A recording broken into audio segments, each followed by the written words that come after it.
I'll never forget the look in my daughter Rachel's eyes when she told me I was becoming a financial burden. After 40 years of putting her needs before mine, sacrificing my retirement savings to fund her education, and helping her buy her first home. That single moment shattered everything I thought we had. But what she didn't know was that I had been quietly building something that would change both our lives forever. Sometimes the people who claim to love you the most are the first ones to throw you away when you're no longer useful to them. Before we jump back in, tell us where you're tuning in from, and if this story touches you, make sure you're subscribed, because tomorrow I've saved something extra special for you. I never thought I'd be sitting here at 64 telling this story. My name is Eleanor Wright, and for 4 decades I poured every ounce of love, energy, and financial resource I had into raising my daughter Rachel. I was just 24 when I had her, young, scared, and completely on my own after her father James walked out when I was 7 months pregnant.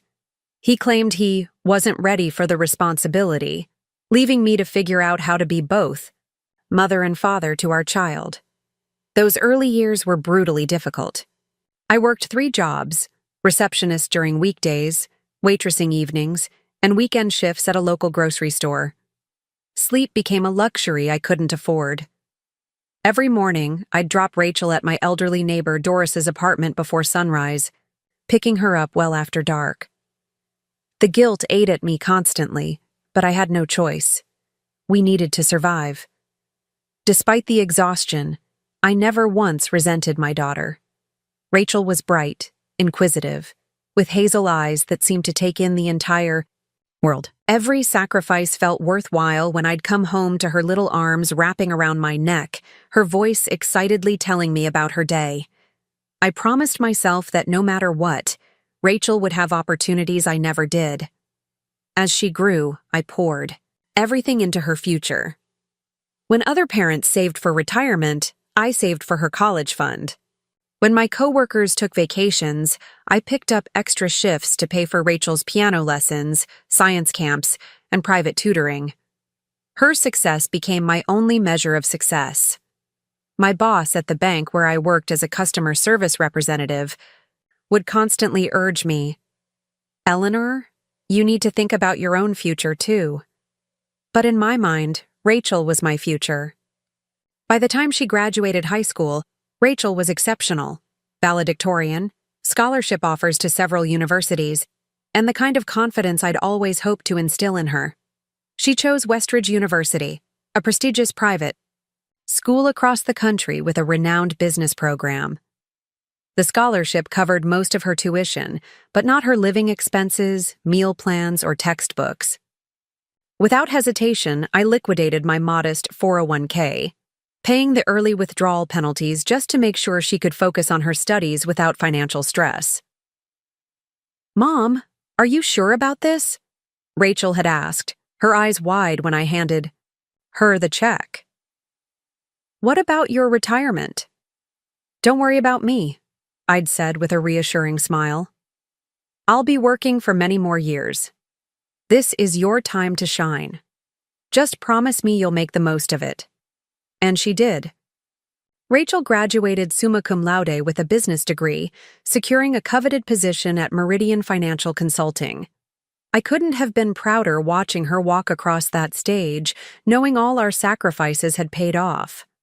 What I didn't tell her was that I'd had to refinance our small home to cover her final year of expenses when the remaining college fund ran out. When Rachel got engaged to William, a charming investment banker from an affluent family, I was thrilled for her.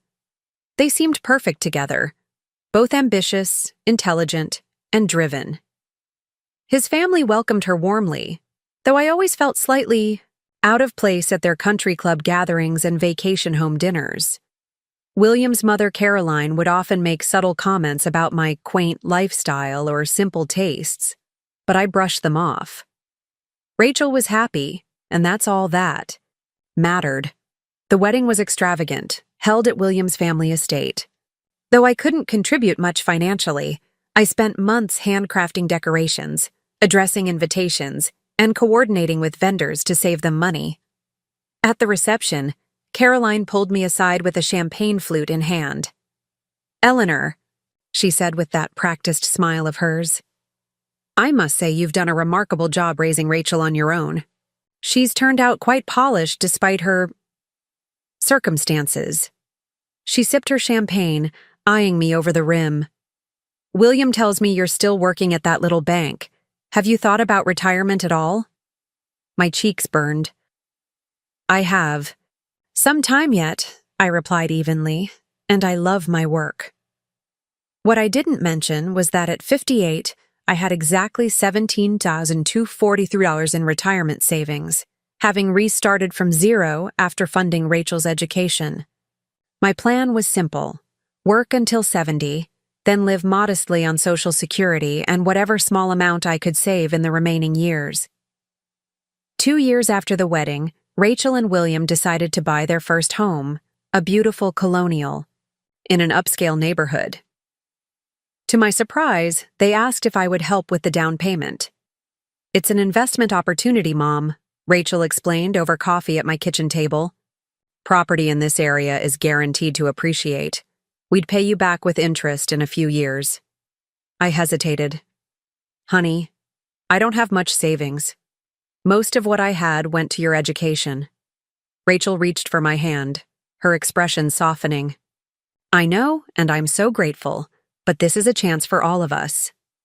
If we secure this house now, when we have children, you could move in with us instead of paying rent on your place. We'd have the space, and you could help with the grandkids. It's the perfect solution for everyone's future." The idea of being close to future grandchildren was irresistible. That afternoon, I called my bank and took out a home equity loan against my nearly paid-off house. The $85,000 I gave them was almost everything I had, but Rachel's vision of our future together made it seem worthwhile. 3 years passed. Rachel and William thrived in their careers, their home, and their social circles. I continued working at the bank, now putting in overtime whenever possible to rebuild some savings. My health had begun to decline slightly. Nothing serious, just the natural consequences of decades of stress and overwork. Chronic back pain from years of standing as a waitress, arthritis in my hands, the beginnings of cataracts that would eventually need surgery. Then came the day that changed everything. I was at work when the dizziness hit me, a sudden, overwhelming vertigo that sent me stumbling into a nearby desk before collapsing. I woke up in the hospital to the concerned face of Dr. Morris, who explained I'd suffered a mild stroke. "You're lucky, Eleanor," she said, reviewing my chart. "There's no permanent damage, but this is a warning sign. Your blood pressure is dangerously high and you're showing signs of chronic stress. You need to make significant lifestyle changes." The recommendation was clear: reduce my work hours, eliminate stress, focus on recovery, and follow up with multiple specialists. The bank was understanding, allowing me to reduce to part-time. But with that came the harsh reality of a significantly reduced income and lost health benefits. That evening, Rachel and William visited me in the hospital. Rachel was visibly shaken, holding my hand tightly while William stood awkwardly by the door, checking his watch occasionally. "Mom, this is serious," Rachel said. "You can't keep working like this." "I don't have much choice, sweetie," I replied, trying to sound stronger than I felt. Preparing and narrating this story took us a lot of time, so if you are enjoying it, subscribe to our channel. It means a lot to us. Now back to the story. The medical bills alone are going to be substantial, even with my insurance. Rachel and William exchanged a look I couldn't quite interpret. "We've been talking," she said slowly. "Maybe it's time to consider that arrangement we discussed when we bought the house.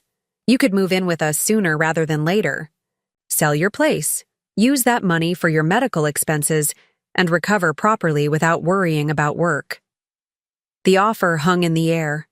There was something in her tone, not quite reluctance, but not wholehearted either. Still, I was touched by what seemed like genuine concern. "Let me think about it," I said. It's a big decision. 2 weeks later, after being discharged and settling back into my home, I invited Rachel over for lunch to discuss the offer more seriously. My modest house had appreciated considerably in the competitive housing market, and selling would indeed provide a financial cushion for my healthcare needs. Plus, the idea of being close to Rachel during my recovery was comforting. Rachel arrived, late, looking harried and checking her phone repeatedly. Sorry, Mom. Crazy day at work. The Jensen account is a nightmare. I set out the homemade soup I'd prepared, despite my fatigue.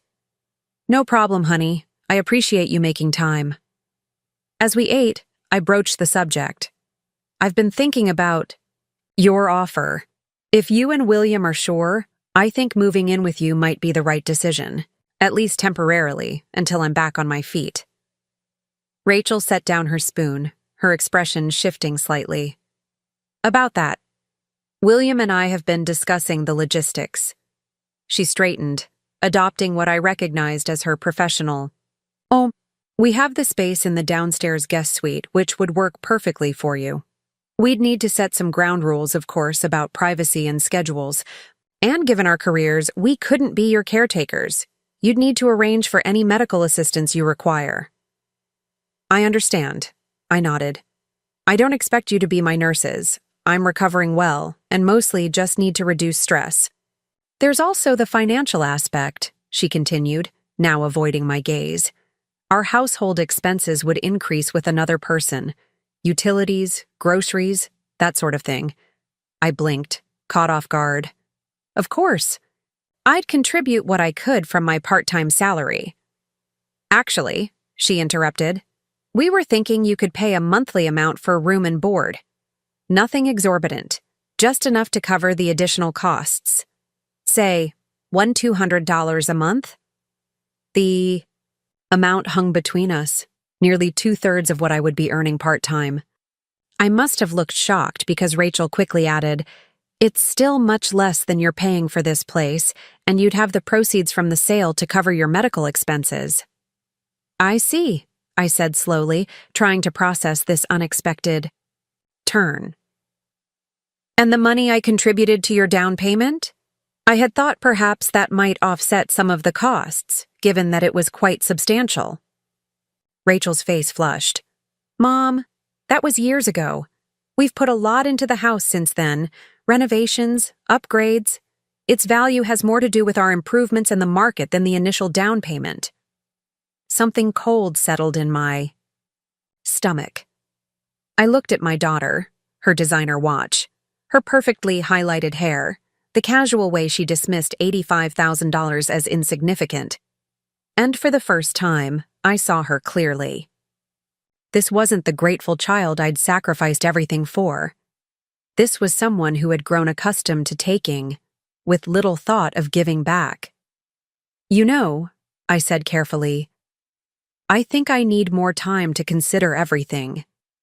My recovery is going well, and Dr. Morris believes I might be able to return to full-time work sooner than expected. This wasn't true, but I needed space to think. Rachel seemed relieved, quickly changing the subject to her upcoming vacation to Bali with William. As she chatted animatedly about beachfront villas and snorkeling excursions, I felt a deep ache in my chest that had nothing to do with my recent health scare. After Rachel left, I sat at my kitchen table for a long time, staring at the faded photograph of us from her college graduation, her beaming with promise, me with the proud, exhausted smile of a mother who had given everything. Had I made a terrible mistake somewhere along the way? Had my unquestioning generosity created this entitled adult who now saw me as a financial transaction to be managed? I picked up the phone and called Mary, my oldest friend who had often warned me about doing too much for Rachel. Mary had raised her own children with a firm belief in teaching them self-reliance and financial independence. We'd disagreed often on parenting approaches over the years. She wants to charge me rent, I said after explaining the situation. Her own mother, who just had a stroke. Mary was quiet for a moment.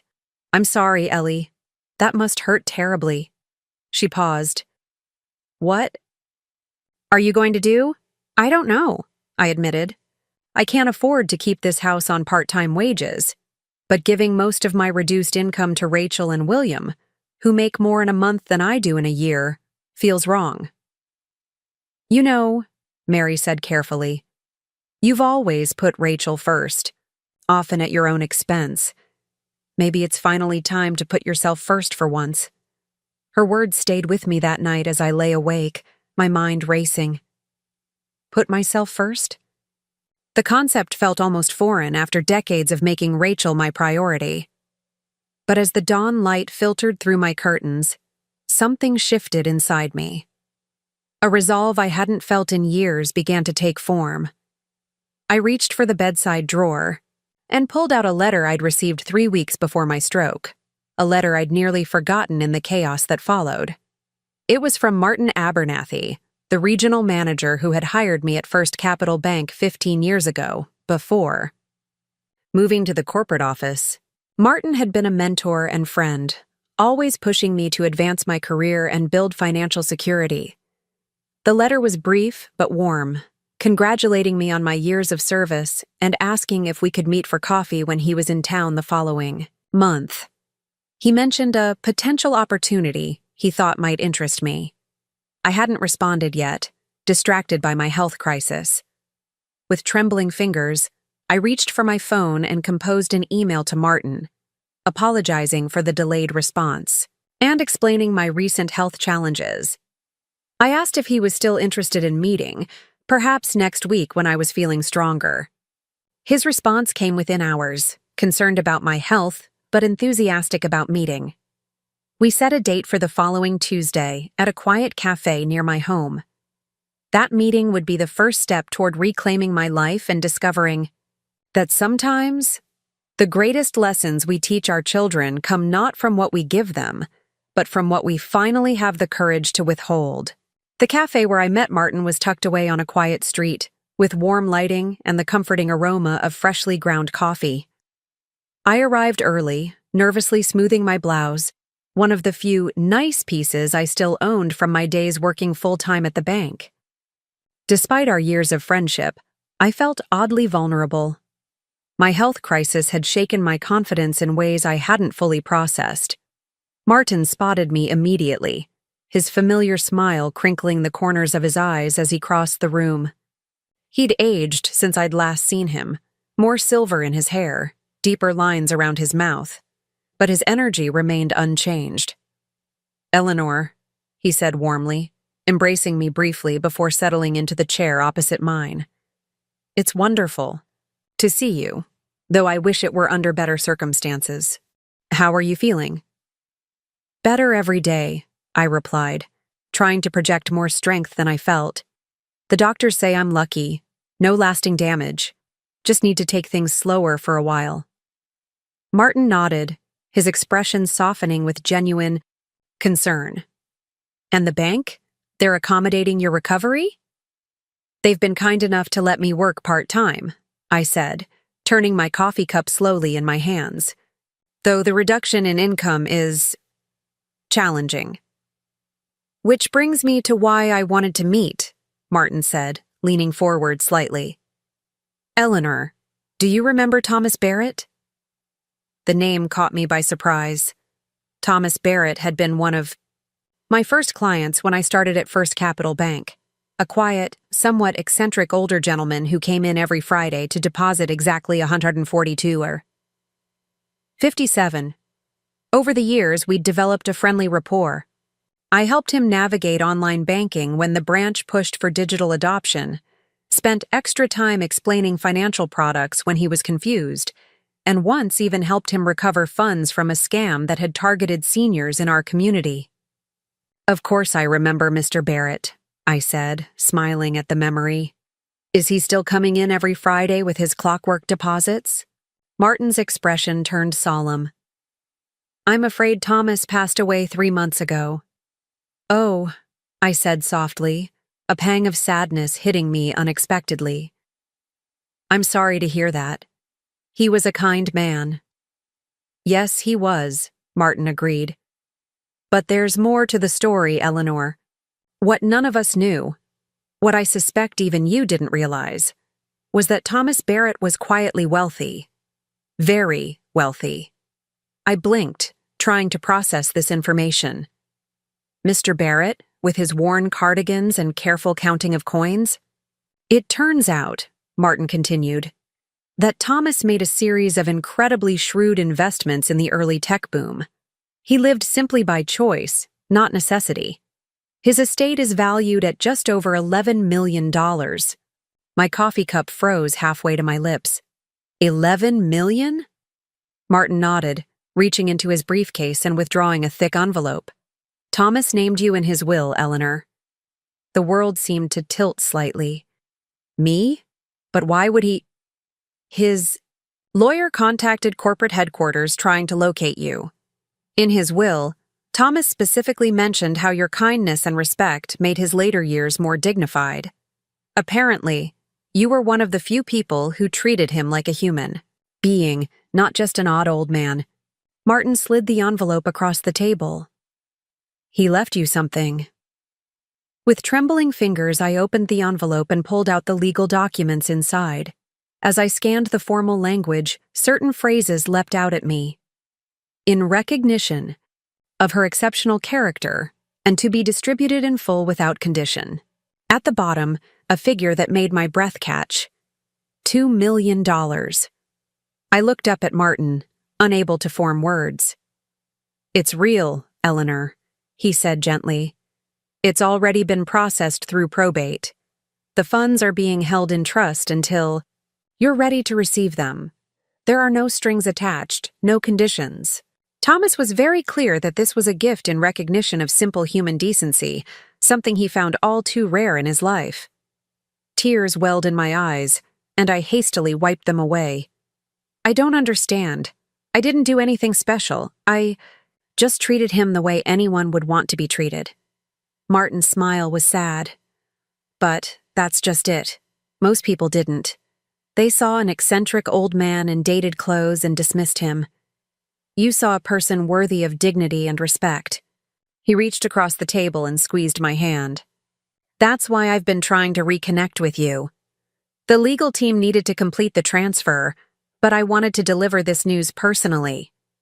I sat in stunned silence, the implications slowly washing over me. $2 million. It was an incomprehensible sum, more money than I had ever imagined possessing. My entire financial reality had transformed in an instant. There's something else, Martin said, his tone shifting slightly. A professional opportunity, if you're interested. Thomas was on the board of a nonprofit focused on financial literacy for low-income women when he learned about your situation. Working for decades with little retirement security despite your financial acumen, he saw it as emblematic of the very issues the organization addresses. There's a position open for a program director. The board hoped you might consider it. My mind was spinning too quickly to fully process this additional offer. Martin, I need time to think about all of this. Of course, he said kindly. There's no rush on any of it. The money is yours regardless of what you decide about the position. He handed me another card. This is Stephanie Chen, the executive director. When you're ready, give her a call. And this, he slid over a business card for a financial advisor, is someone I trust implicitly. You'll want professional guidance managing your inheritance. As we parted ways at the cafe entrance, Martin hugged me again. Eleanor, whatever you decide to do with this gift, remember that it came to you because of who you are. Thomas recognized your worth long before he had any intention of including you in his will. I nodded, too overwhelmed for words, and watched him walk away before turning toward home. The envelope felt impossibly heavy in my purse, as if the paper itself had physical weight beyond its actual mass. $2 million. The sum kept repeating in my mind, foreign and surreal. The walk home was a blur. Inside my modest house, I sank onto the sofa, the legal documents spread before me on the coffee table. It wasn't until I saw the inheritance amount typed in formal legal language that the reality truly began to sink in. I, Eleanor Wright, who had been calculating how to stretch my reduced salary to cover medication and basic living expenses, now had financial security beyond anything I'd ever imagined. My first coherent thought was about Rachel, my daughter, who had suggested I pay her $1,200 monthly rent while recovering from a stroke. Rachel, who had dismissed the $85,000 I'd given her as insignificant. My instinct, the pattern of decades, was to call her immediately, to share this miraculous news, to tell her that now I could help her even more, perhaps pay off her mortgage entirely, or fund her future children's college accounts. My hand actually reached for the phone before something stopped me, a small voice of caution, growing stronger by the second. What would Rachel's reaction be? Relief that her mother was no longer a potential financial burden? Excitement about what this might mean for her own financial future? Would she see this as her inheritance by proxy? For the first time in my adult life, I felt a profound hesitation about immediately centering Rachel in a major decision. This money had come to me because of my own actions, my own character. Not because I was Rachel's mother, but because I was Eleanor Wright, a person who had shown kindness to a lonely old man when others hadn't bothered. I set the phone down and instead called the financial advisor Martin had recommended. The receptionist scheduled an appointment for the following morning, her tone shifting noticeably when I mentioned I was referred by Martin and was handling a substantial inheritance. The subtle change in how I was perceived didn't escape me. That night, I barely slept, my mind racing with possibilities I'd never allowed myself to consider. What would it mean to prioritize my own financial security after decades of putting someone else first? What would it look like to make decisions based solely on what was best for me? The concept was both liberating and terrifying. The next morning, I met with Diane Winters, the financial advisor. Her office was sleek but welcoming, with credentials displayed discreetly on the walls. She greeted me with professional warmth, offering coffee before we began. "Mr. Abernathy spoke highly of you," she said as we settled into comfortable chairs in her private office. "He mentioned you've recently come into a significant inheritance and might need guidance on managing it effectively." "Yes," I said, still finding it surreal to discuss. "It was unexpected." Diane smiled. "Many windfalls are. Before we discuss specific financial strategies, I'd like to understand your current situation and goals. What are your priorities for this inheritance?" The question caught me off guard. For so long, my only financial priority had been providing for Rachel. The concept of having personal financial goals felt almost foreign. "I suppose, security," I finally said. "I recently had a health scare that forced me to reduce my work hours. I have very little saved for retirement. Beyond that, I honestly haven't had time to think about it." Diane nodded, taking notes. "That's a perfect starting point. Security first, then we can explore other possibilities once that foundation is established." She asked detailed questions about my current finances, health insurance situation, outstanding debts, and living expenses. As I answered, I felt a strange mix of embarrassment and relief. Embarrassment at how little I had prepared for my own future. Relief at finally addressing it honestly with someone who didn't judge me for it. "Based on what you've shared," Diane said after completing her notes, "here's what I would recommend as initial steps. First, we should establish a comprehensive health insurance plan that covers your current needs and potential future care. Second, we'll create a retirement income stream that ensures you'll never need to worry about basic expenses again. Third, we'll set aside an emergency fund for unexpected costs." She walked me through various investment options, explaining concepts I vaguely understood from my banking work, but had never applied to my own finances. Conservative income-generating investments, long-term growth strategies, tax considerations. Throughout her explanation, she emphasized one point repeatedly: This money needs to work for you, Eleanor. Not just today, but for the rest of your life. By the end of our 2-hour meeting, we had outlined a preliminary financial plan that made me feel secure for the first time in decades. The inheritance would be divided. A portion for immediate needs, including medical expenses, the bulk invested, for long-term income and growth, and a smaller amount set aside for what Diane diplomatically called personal priorities, essentially discretionary spending on things that would improve my quality of life.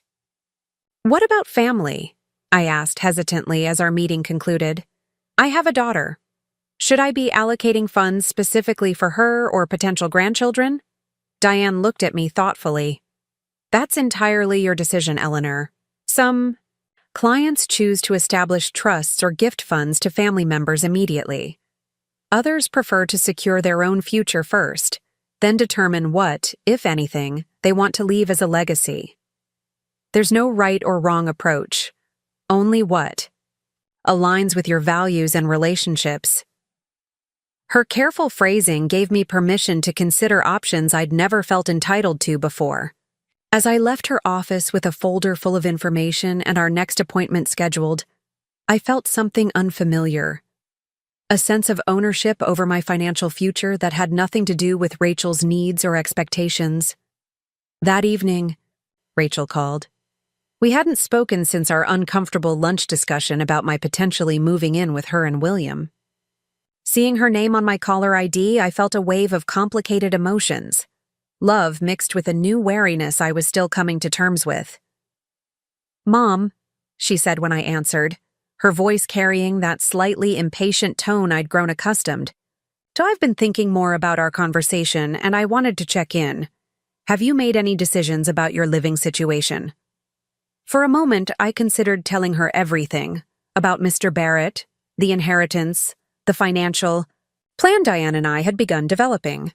The words were on the tip of my tongue, ready to spill out in the pattern of sharing that had defined our relationship for decades. Instead, I heard myself say, "I'm still weighing my options, Rachel. I've been exploring some alternatives that might work better for my recovery." "What alternatives?" she asked, surprise evident in her voice. "You mentioned Dr. Morris thought you'd be able to return to full-time work soon. Has that changed?" The small lie I'd told to buy myself time now complicated things. "Not exactly," I said carefully, "but I've been advised to consider all aspects of my recovery, including my living environment. Stress reduction is apparently crucial after a stroke." "Well, that's why our offer makes sense," Rachel said, her tone brightening. "You wouldn't have the stress of maintaining your house or working full-time. You'd have support nearby if needed." Support that would cost me most of my limited income, I thought but didn't say. "It's definitely one option," I replied neutrally. "I'll let you know when I've made a decision. How are the preparations for your Bali trip coming along?" The deflection worked. Rachel launched into details about their luxury resort, the private cooking class they'd booked, and the exclusive snorkeling excursion William had arranged. As she spoke, I found myself calculating the cost of their vacation, easily $15,000 or $20,000, while simultaneously planning to charge her mother $100 or $200 monthly for a guest room during my health recovery. The contrast wasn't lost on me. "That sounds wonderful, honey," I said when she finally paused for breath. "You and William deserve a nice getaway." After we hung up, I sat quietly in my living room, turning over the conversation in my mind. For the first time, I hadn't immediately shared a major life development with my daughter. The inheritance remained my private knowledge, a secret that gave me space to think clearly without the immediate pressure of Rachel's expectations. Was I wrong to withhold this information? The question nagged at me, but another, stronger voice answered. "This is your chance to reset the dynamics of your relationship. Take the time you need to decide how to proceed." The following weeks passed in a whirlwind of activity. I worked closely with Diane to implement our financial plan, meeting with healthcare advocates to secure comprehensive insurance coverage, establishing investment accounts, and creating the framework for long-term financial security. The initial deposit from Mr. Barrett's estate arrived, transforming my modest checking account into something I barely recognized. Parallel to these practical matters, I began exploring the opportunity with the nonprofit Martin had mentioned. My conversation with Stephanie Chen, the executive director of the Women's Financial Empowerment Network, left me both intimidated and intrigued. The organization helped women in vulnerable financial situations: single mothers, domestic violence, survivors, elderly women with inadequate retirement savings, develop financial literacy and independence. Your personal experience would be invaluable, Stephanie told me during our video call. We find that women relate most to educators who have faced similar challenges. The position is part-time initially, perfect for your recovery, with flexibility, to grow as you feel ready. The salary was modest, but more than fair for the hours required. What truly attracted me, though, was the opportunity to help women avoid the financial vulnerabilities I'd experienced. The thought of guiding others toward financial independence, something I was only now achieving in my 60s, felt deeply meaningful. I accepted the position and began training, absorbing the curriculum while also bringing my own hard-won insights to the program. For the first time in my professional life, my experiences as a single mother who had prioritized her child's future over her own retirement security weren't seen as foolish choices, but as valuable perspective that could help others navigate similar circumstances more effectively. Through all of this, Rachel remained unaware of the dramatic changes in my life. Our conversations continued, brief and superficial, centered mostly around her work challenges and upcoming vacation. She occasionally asked about my decision regarding moving in with them, but seemed content with my vague assurances that I was still figuring things out. Truth be told, I had already decided. I would not be moving in with Rachel and William. I would not be paying them $200 monthly for the privilege of occupying their guest room. But I wasn't yet ready for the confrontation that would inevitably follow when I declined their offer outright. As Rachel and William departed for their 2-week Bali vacation, I faced another decision: what to do about my housing situation. My modest home, while not luxurious, held decades of memories.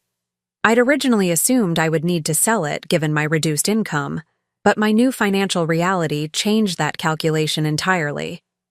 Meeting with a contractor, I explored options for modifications that would make the house more suitable for my recovery and long-term needs: a first-floor master suite addition to eliminate stairs, upgraded bathroom fixtures for safety and accessibility, a renovated kitchen with features designed for someone with arthritic hands. These changes would essentially future-proof your home, the contractor explained as we reviewed the preliminary plans. You could comfortably age in place here for many years to come.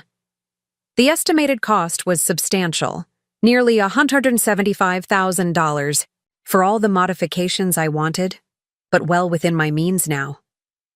I approved the plans, with construction scheduled to begin the following month. As these practical matters fell into place, I found myself grappling with deeper questions about my relationship with Rachel. The inheritance had given me financial independence, but it had also forced me to confront uncomfortable truths about the dynamic between us.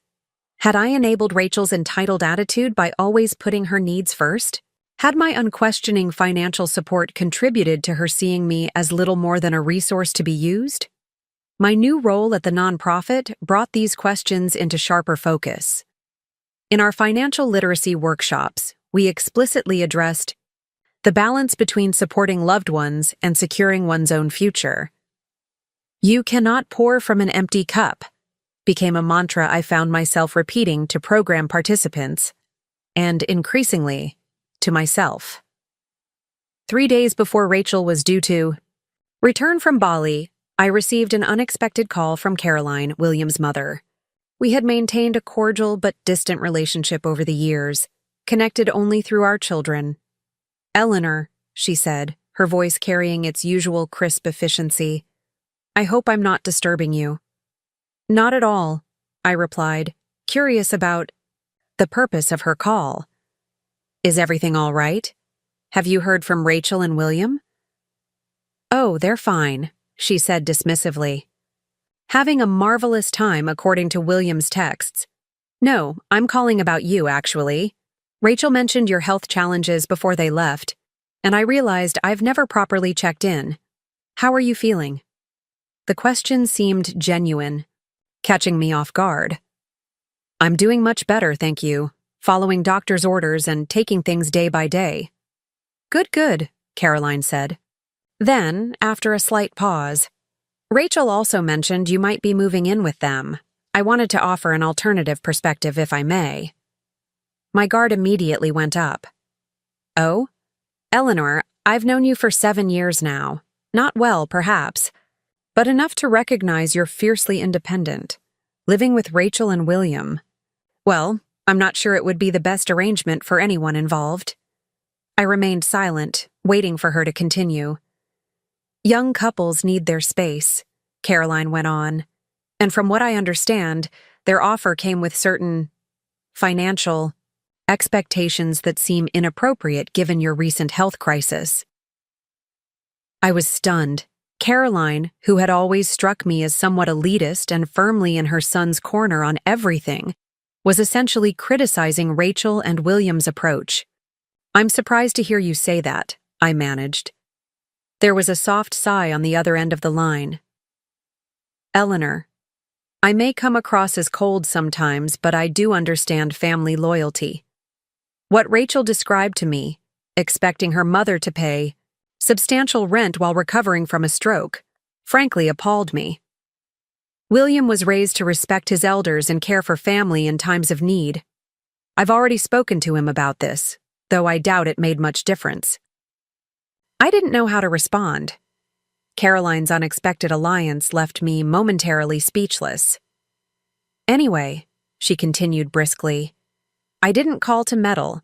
I simply wanted to let you know that if you need temporary accommodation while sorting out your situation, our guest house is sitting empty. No financial strings attached. It would give you privacy and independence while still having support nearby if needed." The offer was so unexpected that for a moment I wondered if I was misunderstanding. "That's extremely generous, Caroline." "It's what decent people do," she replied simply. "Think about it. No pressure either way." She paused, then added in a softer tone, "And Eleanor, whatever you decide about Rachel and William's offer, know that I respect your dignity too much to ever suggest it was appropriate." After we hung up, I sat in stunned silence. Caroline's call had shifted something fundamental in my understanding of the situation. If even William's mother, a woman who had always seemed to embody the privileged entitlement I'd sometimes glimpsed in Rachel, found their behavior objectionable, perhaps I wasn't overreacting to feel hurt and devalued. The validation from an unexpected source strengthened my resolve. It was time to stop avoiding the inevitable confrontation with Rachel. When she returned from Bali, I would decline their offer directly and clearly. I would establish boundaries that protected my newly secured independence. What I didn't yet know was how to address the inheritance. Part of me wanted to keep it private, to maintain the relationships as they were without the distortion money inevitably brings. Another part recognized that hiding such significant information from my daughter went against decades of open communication. As I pondered these questions, preparing myself for Rachel's return, I realized something important. For the first time in my adult life, I was making decisions based primarily on what was best for me, not what would please or benefit my daughter. The shift was subtle but profound, a reclaiming of agency I had gradually surrendered over 40 years of parenthood. The Eleanor who had emptied her retirement accounts without hesitation to fund Rachel's education would have immediately shared news of the inheritance, probably offering large portions of it to ease her daughter's financial path further. The Eleanor who sat in her living room now reviewing renovation plans for her own home and preparing for a meaningful new career, understood that such automatic generosity might no longer serve either of us well. My phone pinged with a text from Rachel. Landing tomorrow afternoon instead of evening. Flight changed. Can't wait to see you and tell you all about Bali. Also, we should finalize the moving plans while William's still on vacation mode. Love you. I took a deep breath, sensing the crossroads ahead. Tomorrow would bring a conversation that would either reset our relationship on healthier terms or reveal that the patterns between us were too deeply entrenched to change. Either way, I would face it not as the self-sacrificing mother who had given everything without question, but as Eleanor Wright, a woman who had finally learned the most important financial lesson of all, her own worth. Rachel arrived at my door the next afternoon, her skin sun-kissed from Bali, designer sunglasses perched on her head. She swept in with the fragrance of expensive perfume, dropping her purse on the counter before embracing me. "Mom, you look good," she said, studying my face. "The color's back in your cheeks. Are you feeling better?" "Much better," I replied, genuinely meaning it. The past few weeks had brought not just financial security, but a renewed sense of purpose that had improved my physical well-being as well. "How was Bali? You look relaxed." Rachel launched into an enthusiastic account of their vacation. The private villa with its infinity pool overlooking the ocean, the exclusive restaurants where William had arranged special chef's table experiences, the custom batik workshop they'd attended in a remote village. As she spoke, she wandered through my modest living room, absently touching surfaces as if reacquainting herself with the smallness of my life compared to the luxury she'd just experienced. "William's still catching up on sleep," she said finally, settling onto my sofa. "The jet lag hit him harder than me, but I couldn't wait to see you and finalize our plans." She smiled, reaching for her phone. "I've already started making lists of what you should bring versus what you could sell or donate. The guest suite isn't huge, so we'll need to be selective." I took a deep breath, steeling myself for the conversation I'd been rehearsing in my mind. "Actually, Rachel, I've made a decision about that. I won't be moving in with you and William." Her fingers froze over her phone screen. "What? Why not?" "Mom, we've already discussed this. It makes the most financial sense given your situation." "My situation has changed," I said carefully. "I've decided to stay in my home. In fact, I'm planning some renovations to make it more suitable for my long-term needs." Rachel stared at me, confusion and irritation battling across her features. "Renovations? With what money?" "Mom, you've been reduced to part-time work after a stroke. You can barely afford your medications, let alone home renovations." The moment had arrived sooner than I'd anticipated. I could continue deflecting, create some plausible explanation about a bank loan or selling investments I didn't previously have. Or I could be honest about my new circumstances. The choice would shape everything that followed. "There's something I haven't told you," I said, my voice steadier than I expected. "A few weeks ago, I received some unexpected news. Do you remember Mr. Barrett from the bank?" Rachel's brow furrowed. "That odd old man who used to come in every Friday?" "Vaguely. Why?" "He passed away recently," I explained. "It turns out he was quite wealthy, though he lived very modestly. He left me an inheritance." Rachel's eyes widened. "An inheritance? You? Why would he do that?" I tried not to flinch at her tone, the implication that it was somehow absurd for someone to value me enough to leave me money. We had a special connection over the years. I was kind to him when others weren't. He appreciated that more than I realized. "Okay," Rachel said slowly, visibly recalculating the situation. "So he left you what? A few $1,000s? That's nice, but hardly enough to change your plans. You still need to think practically about your future." It was $2 million. The words hung in the air between us. Rachel's mouth literally dropped open, her expression cycling rapidly through disbelief, shock, and something else I couldn't quite name. $2 million? She finally stammered. That's impossible. You're joking. I'm not, I said quietly. The funds have already been transferred. I've met with a financial advisor and created a plan that will secure my future. That's why I've decided to stay in my home. I can afford to modify it to suit my needs now and for years to come. Rachel stood abruptly, pacing the small space between my coffee table and television. $2 million, she repeated, as if saying it again might make it more comprehensible. And you didn't tell me? You've known for weeks and kept this from me? Her immediate focus on my withholding rather than expressing happiness for my good fortune told me everything about where her priorities lay. I needed time to process it myself, I explained calmly, to understand what it meant for my future and to get professional financial advice before making any decisions. Rachel stopped pacing, her expression suddenly shifting as a new thought visibly occurred to her. This is wonderful news for our whole family, she said, her tone warming considerably. William and I have been talking about starting a family soon, and this changes everything. We could upgrade to a larger home in a better school district, or maybe even pay off our current mortgage and invest the difference. The casual way she incorporated my inheritance into her financial plans, without even asking if I intended to share it, confirmed my deepest concerns. Rachel, I said gently but firmly, this inheritance was left to me specifically.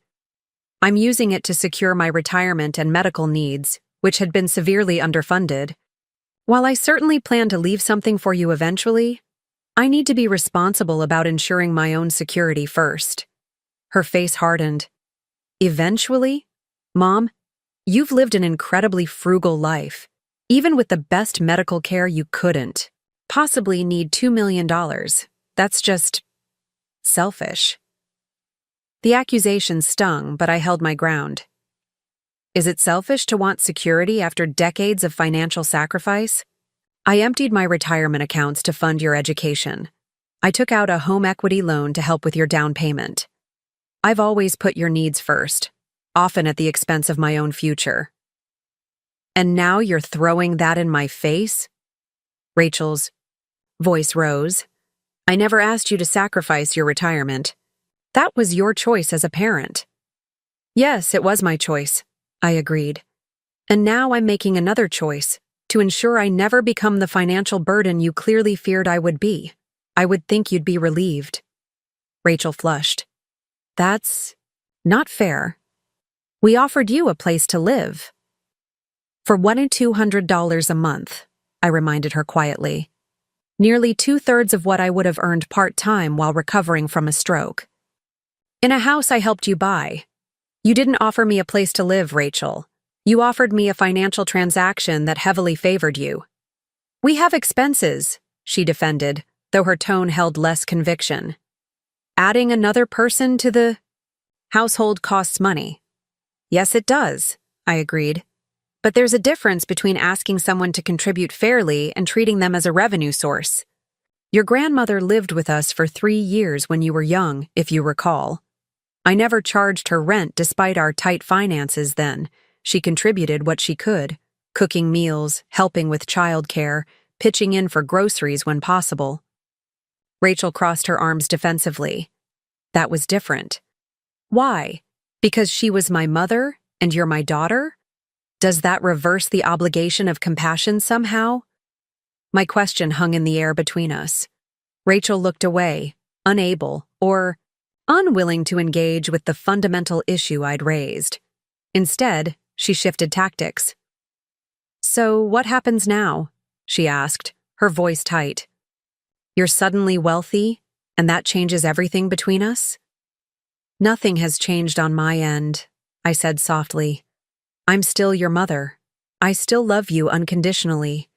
But yes, something has changed. For the first time in my adult life, I have the financial security to make choices based on what's best for me, not just what's best for you. That's going to take some adjustment for both of us. Rachel picked up her purse, her movements sharp with anger. I need to process this. You've had weeks to adjust to being a millionaire. I've had 5 minutes to learn that my mother has been keeping secrets and apparently judging me for not living up to some standard of filial devotion I didn't even know existed. Rachel, I started, but she cut me off. I'm happy for you. Mom, really. Congratulations on your windfall. I just need some time to think. Her tone contradicted her words, each syllable brittle with resentment. Without another word, she walked out, closing the door with controlled precision that spoke louder than a slam would have. I sank onto the sofa, emotionally drained. The confrontation had gone almost exactly as I'd feared. Rachel seeing the inheritance as rightfully family money, reacting with entitlement rather than happiness for my good fortune.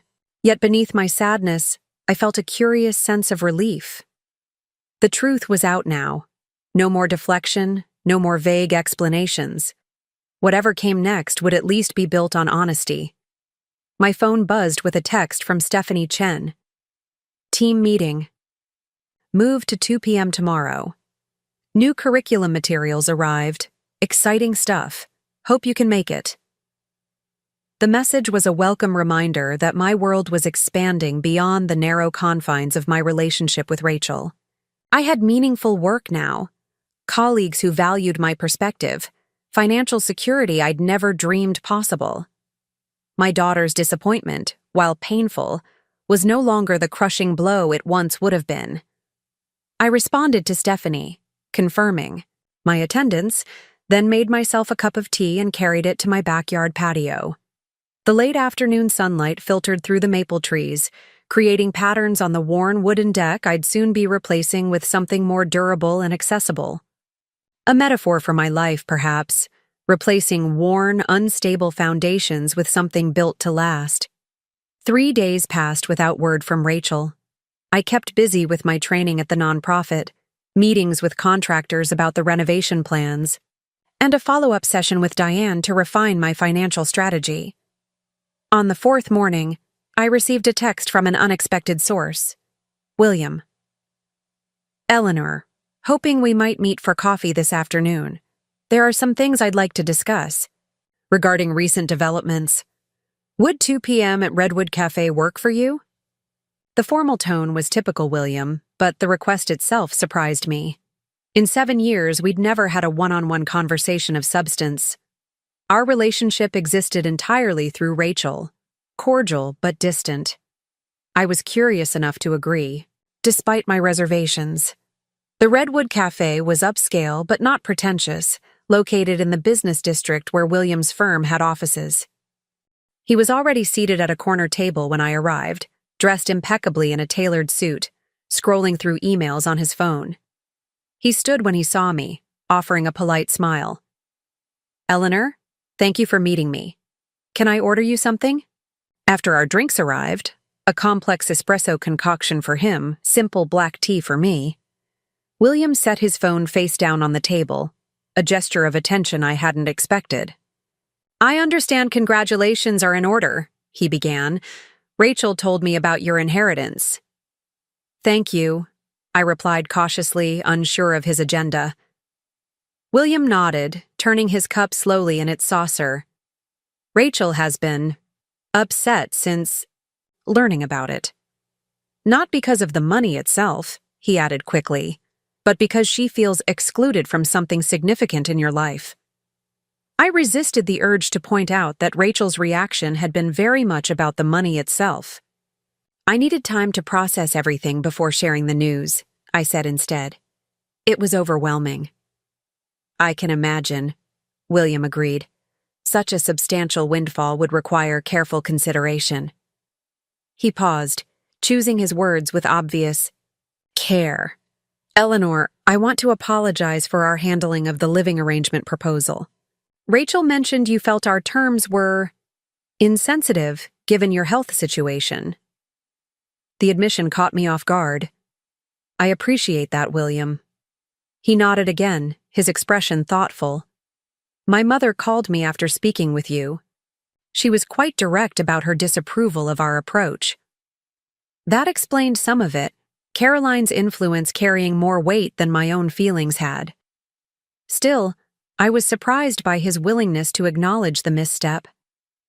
The truth is, William continued, Rachel and I have been under significant financial pressure, though we've tried to maintain appearances. The house stretched our budget more than was prudent. Rachel's recent promotion helped, but we're still overextended. The idea of additional income from your staying with us became more appealing than it should have, clouding our judgment about what was appropriate. His candor was unexpected. The polished couple who had just returned from a luxury Bali vacation overextended. But the contradiction made sense in a way. Maintaining appearances at any cost, living beyond their means, to project success. Financial pressure doesn't excuse treating family as a revenue source, I said quietly. No, it doesn't, William agreed, surprising me further. My parents would never have approached it that way with their own parents, and I was raised with different values. I should have spoken up. We sat in silence for a moment, the ambient cafe noise filling the space between us. May I ask what your plans are now? William finally asked. Rachel mentioned something about renovating your home? I nodded, explaining my decision to modify my house for long-term accessibility and comfort. William listened attentively, occasionally asking thoughtful questions about the renovations. There was a genuine interest in his manner I hadn't experienced from him before. That sounds like an excellent plan, he said when I finished. Aging in place has significant financial and emotional benefits when done properly. It does, I agreed. And I'll have the security of knowing my home is truly mine, adapted to my needs. William hesitated, then said carefully, Eleanor, I hope you know that regardless of how poorly we expressed it, Rachel and I do care about your well-being. This inheritance changes your financial circumstances dramatically, which is wonderful. But even before that, we should have approached things differently. I studied his face, trying to gauge his sincerity. There seemed to be genuine regret there, though whether for the approach itself or merely for how it had backfired now that I had money, I couldn't entirely tell. I appreciate you saying that, William. I hope we can move forward with a better understanding. He nodded, then glanced at his watch. I should get back to the office. Thank you for meeting with me. I've encouraged Rachel to speak with you directly as well, though she's still processing everything. She'll come around. As we parted outside the cafe, William surprised me with a brief but genuine hug, our first physical contact beyond the most perfunctory holiday or birthday embraces. Family is important, Eleanor. More important than pride or money. I hope we can all remember that moving forward. I walked to my car pondering the unexpected conversation. William had shown more self-awareness and humility than I'd given him credit for. Perhaps Caroline's influence ran deeper than the superficial, social graces I'd observed. Or perhaps, like many people, he was more complex than the role he typically played in family dynamics. That evening, I received another text, this time from Rachel. Can we talk tomorrow? I'll bring lunch. Noon? Her olive branch, if that's what it was, came with perfect timing. The contractor had finalized the renovation plans that morning, and I'd signed the agreement to begin work the following week. Having clarity about my home's future made me feel more settled and prepared for whatever conversation might come next with Rachel. When she arrived the next day, she looked different. More subdued, less polished than her usual appearance, she carried a bag from my favorite local deli and a bouquet of mixed flowers. Peace offering, she said, holding out the flowers awkwardly. I overreacted. I accepted both the flowers and the gesture, inviting her in. We moved to the kitchen, where she unpacked sandwiches, salads, and 2 slices of carrot cake. My favorite. The familiar ritual of setting out lunch together eased some of the tension between us. I talked to William, Rachel said as we settled at the table. And to his mother, actually. Caroline called me directly, which she never does, She was surprisingly insightful about some things. I raised an eyebrow but said nothing, giving Rachel space to continue. She pointed out that I've been taking your support for granted my entire life, Rachel admitted, poking at her salad. She asked me if I'd ever really considered what you sacrificed to give me the opportunities I had. If I'd calculated what you could have accumulated for your own retirement if you hadn't spent it all on me. The directness of Caroline's approach surprised me. That must have been an uncomfortable conversation. Rachel gave a short laugh. Excruciating. Caroline doesn't sugarcoat anything. But she was right. She set down her fork, meeting my eyes directly for the first time. I'm sorry, Mom. I reacted to your inheritance like it was somehow my money, when I should have just been happy that you finally caught a break after decades of putting everyone else first. The apology was more self-aware than I'd expected. Thank you for saying that, Rachel. It means a lot. I keep thinking about what you said, about Grandma living with us when I was little. I do remember that. I remember how you never complained about the extra mouth to feed or the space she took up in our tiny apartment. You just made it work because she was family and she needed help. I nodded, memories of those challenging but love-filled years washing over me. We managed. And then I think about how we treated you when you needed help, Rachel continued, her voice tight with emotion. Calculating a rental fee based on market rates, like you were a tenant rather than my mother. It's embarrassing looking back. On it. We all make mistakes, I said softly. What matters is recognizing them and growing. Rachel pushed her salad around her plate. The thing is, Mom, I'm not sure it was just a mistake. I think it revealed something about who I've become. Someone so focused on financial advantage that I've lost sight of more important values. She looked up, eyes shining with unshed tears. I don't like who I saw in the mirror after our last conversation. The raw honesty in her words touched me deeply. This was the daughter I'd raised, capable of self-reflection and growth. Not just the entitled woman who had emerged in recent years. We all lose our way sometimes, I said gently. The important thing is finding your path back. Rachel nodded, wiping at her eyes. I want to do better. I've been thinking a lot about the example you set my entire life. Always giving, always putting me first. Somewhere along the way, I started seeing that as weakness rather than strength. I started believing that financial success was the only measure that mattered. It's an easy trap to fall into, I acknowledged, especially in circles where status and appearance are highly valued. Like William's family, Rachel said with a wry smile. Except, ironically, Caroline is the one who called me out on my values. She said she didn't raise William to treat family as financial transactions, and she was disappointed to see that's what our marriage had become in some ways. I raised my eyebrows, surprised at Caroline's bluntness. That's quite an observation from your mother-in-law. Rachel laughed softly. Caroline doesn't hold back once she decides to weigh in on something. But she wasn't wrong.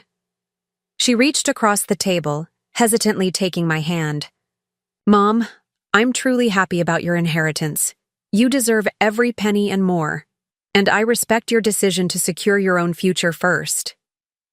The simple acknowledgement brought unexpected tears to my eyes. Thank you, Rachel. That means more than, you know. So tell me about these renovation plans, she said, squeezing my hand before releasing it to return to her lunch. William mentioned you're doing some significant modifications to the house. I described the changes I'd planned. The first-floor master suite addition, the accessible bathroom features, the kitchen upgrades designed to accommodate my arthritis. As I talked, Rachel listened with genuine interest, occasionally asking thoughtful questions or offering suggestions. It sounds perfect, she said when I'd finished. A home that will grow with you and support your independence for years to come. That's the goal, I agreed. To create a space where I can age comfortably and safely. Rachel hesitated, then asked carefully, And the nonprofit position William mentioned? Something about financial literacy for women? I told her about the Women's Financial Empowerment Network, the training I'd been doing, and the program director role I'd be stepping into the following month. As I described the work, I felt my enthusiasm building. The opportunity to help other women avoid the financial vulnerabilities I'd experienced felt deeply meaningful. "That's actually perfect for you," Rachel said, her expression thoughtful. "You've always had this talent for explaining financial concepts clearly. I remember how you taught me about budgeting when I was little, using those jars for different expenses." The memory made me smile. Rachel, at 8 years old, carefully dividing her allowance into labeled jars for saving, spending, and giving. I'd forgotten about that. "I haven't," Rachel said softly. "There are many things you taught me that I've held on to, even if it hasn't seemed that way lately." She paused, then added, "I'm proud of you, Mom, for this new chapter you're creating. You deserve every bit of security and purpose this brings you." Her words, the simple acknowledgement of my right to prioritize my own well-being after decades of putting hers first, felt like a healing balm on a wound I hadn't fully acknowledged. "That means a lot to me, Rachel. More than I can express." As we finished lunch and moved to the living room with our coffee, the conversation shifted to more practical matters. Rachel asked thoughtful questions about my financial plan, genuinely interested in how I was structuring things for long-term security. When I mentioned the advice Diane had given about possibly establishing a modest trust for future grandchildren's education, Rachel's eyes softened. "You're still thinking of us even now," she said. "Of course I am," I replied honestly. "Securing my own future doesn't mean I've stopped caring about yours. It just means I've finally recognized that I need to put on my own oxygen mask first, as they say on airplanes." Rachel nodded, understanding the metaphor. "It's a lesson I need to learn too," she admitted. "William and I have been living beyond our means, trying to keep up appearances. It's exhausting and ultimately empty. Maybe it's time we reassessed our priorities as well."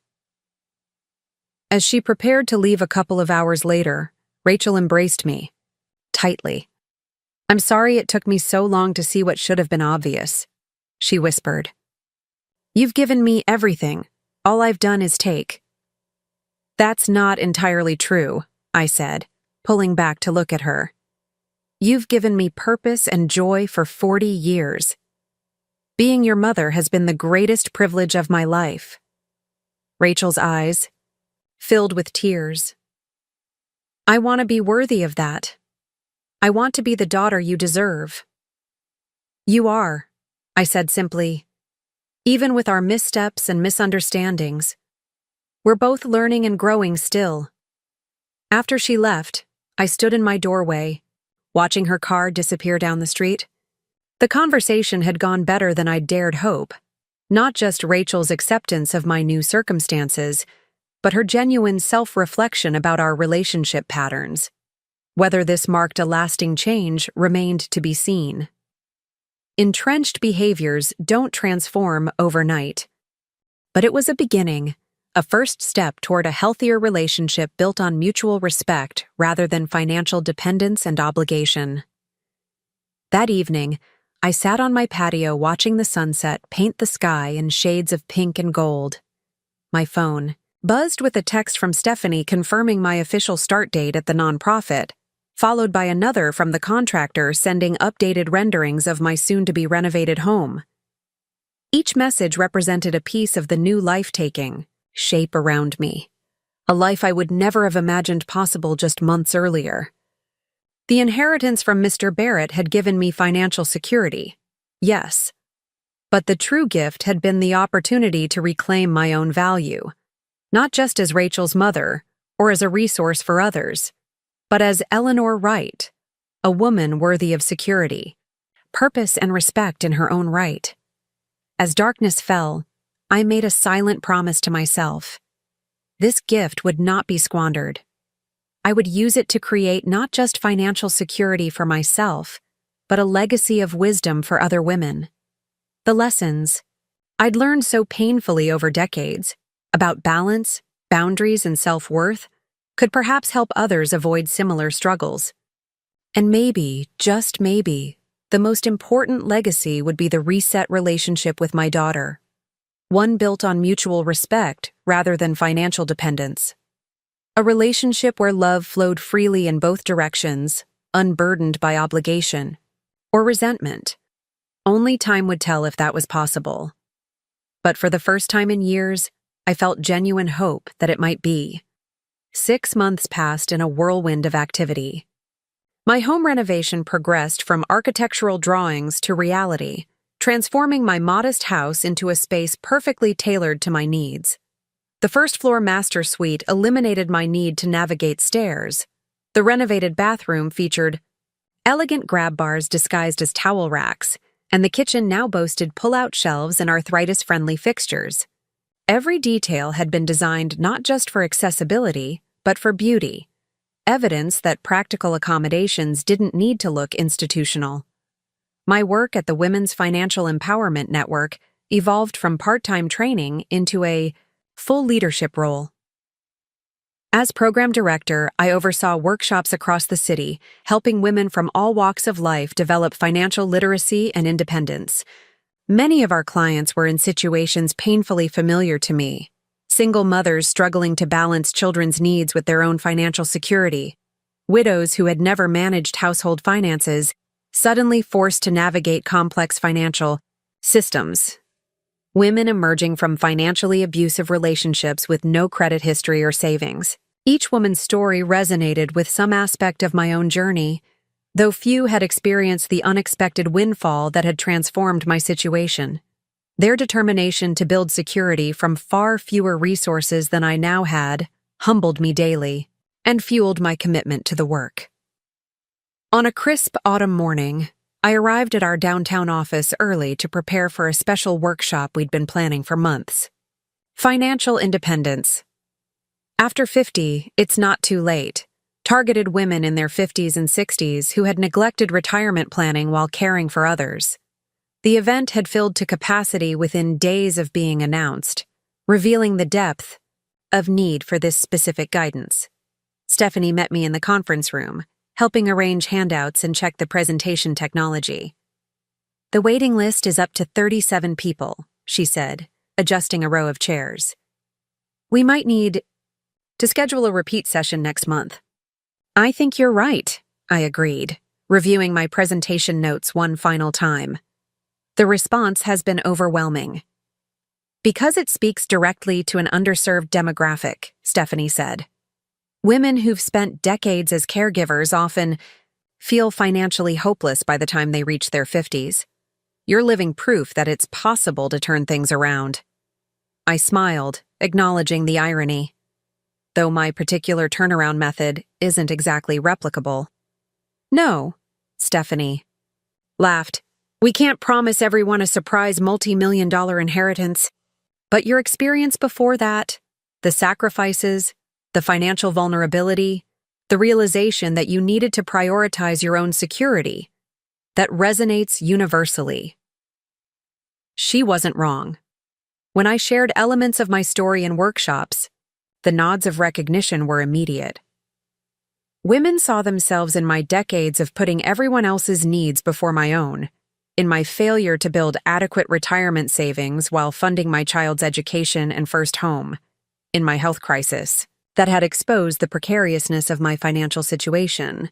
The inheritance remained a plot twist in my narrative, but the real lesson lay in what came before and after, how financial vulnerability had shaped my life choices, and how financial independence had empowered me to establish healthier patterns and boundaries.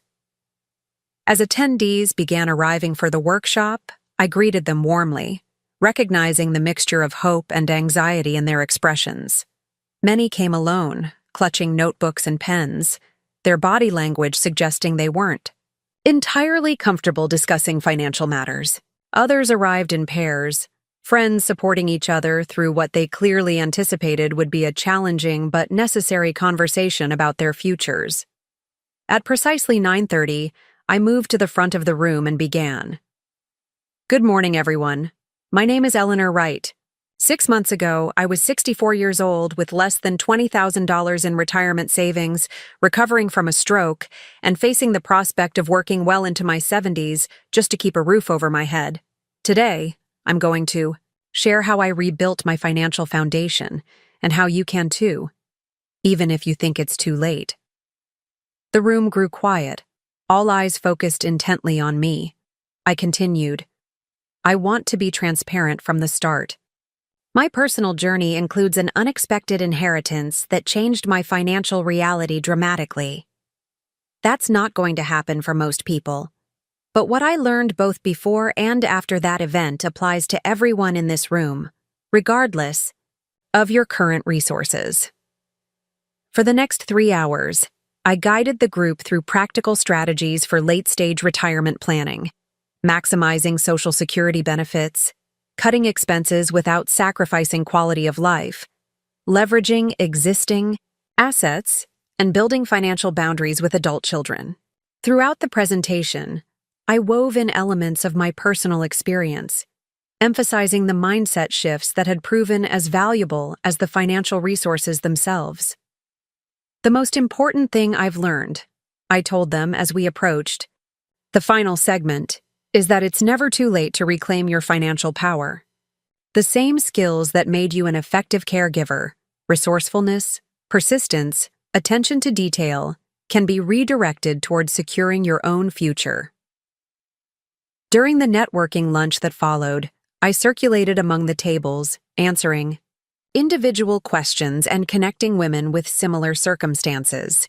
At one table, I met Patricia, a 62-year-old widow whose story particularly resonated with me. I put 3 children through college, she explained, twisting her napkin nervously. My husband handled all our finances before he passed.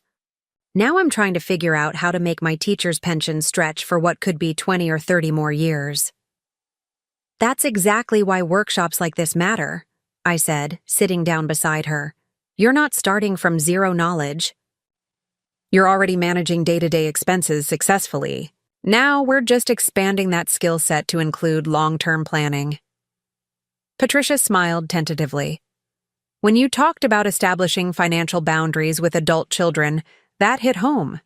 My youngest son moved back in after college and hasn't contributed anything to household expenses for 2 years. I keep thinking I should be able to support him while he finds himself, but my retirement account isn't growing while I wait. I nodded, recognizing the familiar pattern. It's difficult to change established dynamics, especially when they're rooted in love. But sometimes the most loving thing we can do for our adult children is to model financial responsibility and self-care. How did you do it? Patricia asked. How did you shift from always giving to setting limits? The question gave me pause. How had I done it? The inheritance had provided the financial leverage, certainly, but the internal shift had begun before that, with the realization that decades of unquestioning generosity had created unhealthy expectations rather than gratitude. It started with recognizing my own worth, I told her finally, understanding that securing my future wasn't selfish but necessary, and then communicating that clearly to my daughter, not with anger or blame, but with honesty about my needs and limitations. Patricia nodded slowly. I keep waiting for my son to notice that I'm struggling, but he doesn't see it because I've always made everything work somehow. They don't see what we don't show them, I said gently. Our children grow up watching us magically make ends meet, never witnessing the sacrifices and stress behind that magic. Unless we explicitly tell them, how would they know? The conversation continued, Patricia growing more confident as we discussed specific approaches for resetting expectations with her son. By the end of our talk, she had committed to a family meeting that weekend to establish new household contribution expectations. As the event concluded and the last participants departed with resource packets and follow-up appointment schedules, Stephanie joined me in collecting abandoned coffee cups and stray handouts. That was powerful, she said, her expression thoughtful. I overheard so many breakthrough conversations happening during lunch. You have a gift for making difficult financial realities feel approachable rather than overwhelming. It helps that I've lived most of what I'm teaching, I replied, straightening a stack of financial planning worksheets. There's no substitute for experience. Speaking of experience, Stephanie said, the Foundation Board is considering expanding our Senior Women's Financial Literacy Program into a full department with dedicated staff and resources. They'd like you to lead it. I paused, surprised by the offer. That's a significant commitment. It would be, Stephanie agreed. Full-time, leadership role, department budget oversight, curriculum development. The grant funding is already secured for 3 years. She smiled. They were very impressed with the outcomes from your programs these past 6 months. The opportunity was both exciting and somewhat daunting. At 65, most of my peers were retiring or scaling back professional commitments, not taking on expanded leadership roles. Yet the work energized me in ways I hadn't experienced in decades. The perfect intersection of my personal experience and professional skills. I'd like to think about it, I said. It's a substantial commitment at a time when I'm still adjusting to many life changes. Of course, Stephanie nodded. The board meeting isn't until next month. Take your time considering it. She paused, then added quietly, for what it's worth, Eleanor, I can't think of anyone better suited for this role. You've lived the journey from financial vulnerability to empowerment. That authenticity is what makes your guidance so valuable. Her words stayed with me as I drove home that afternoon, the autumn sunlight gilding the changing leaves along my route. The Foundation's offer represented yet another unexpected door opening in what had become a year of transformations. From stroke patient-facing financial insecurity to prospective department head of a well-funded nonprofit initiative, the trajectory was nothing I could have imagined 12 months earlier. As I pulled into my newly paved driveway, I noticed Rachel's car parked in front. She sat on my renovated front porch, bundled against the October chill, 2 takeout coffee cups beside her. Surprise visit, she called as I approached. I brought your favorite, cinnamon dolce latte with almond milk. Perfect timing, I smiled, settling into the comfortable new porch chair beside her. I just finished a big workshop downtown. The warm drink is exactly what I needed. Rachel handed me the cup, studying my face. You look energized. Was the event successful? Very, I nodded. Full house, engaged participants. And I might have been offered a promotion of sorts. Heading up a new department focused specifically on financial literacy for senior women. Mom, that's wonderful. Rachel's enthusiasm seemed genuine. A marked change from 6 months earlier when she might have questioned why I would take on more responsibility at my age. Are you going to accept? I sipped my latte, considering. I'm tempted.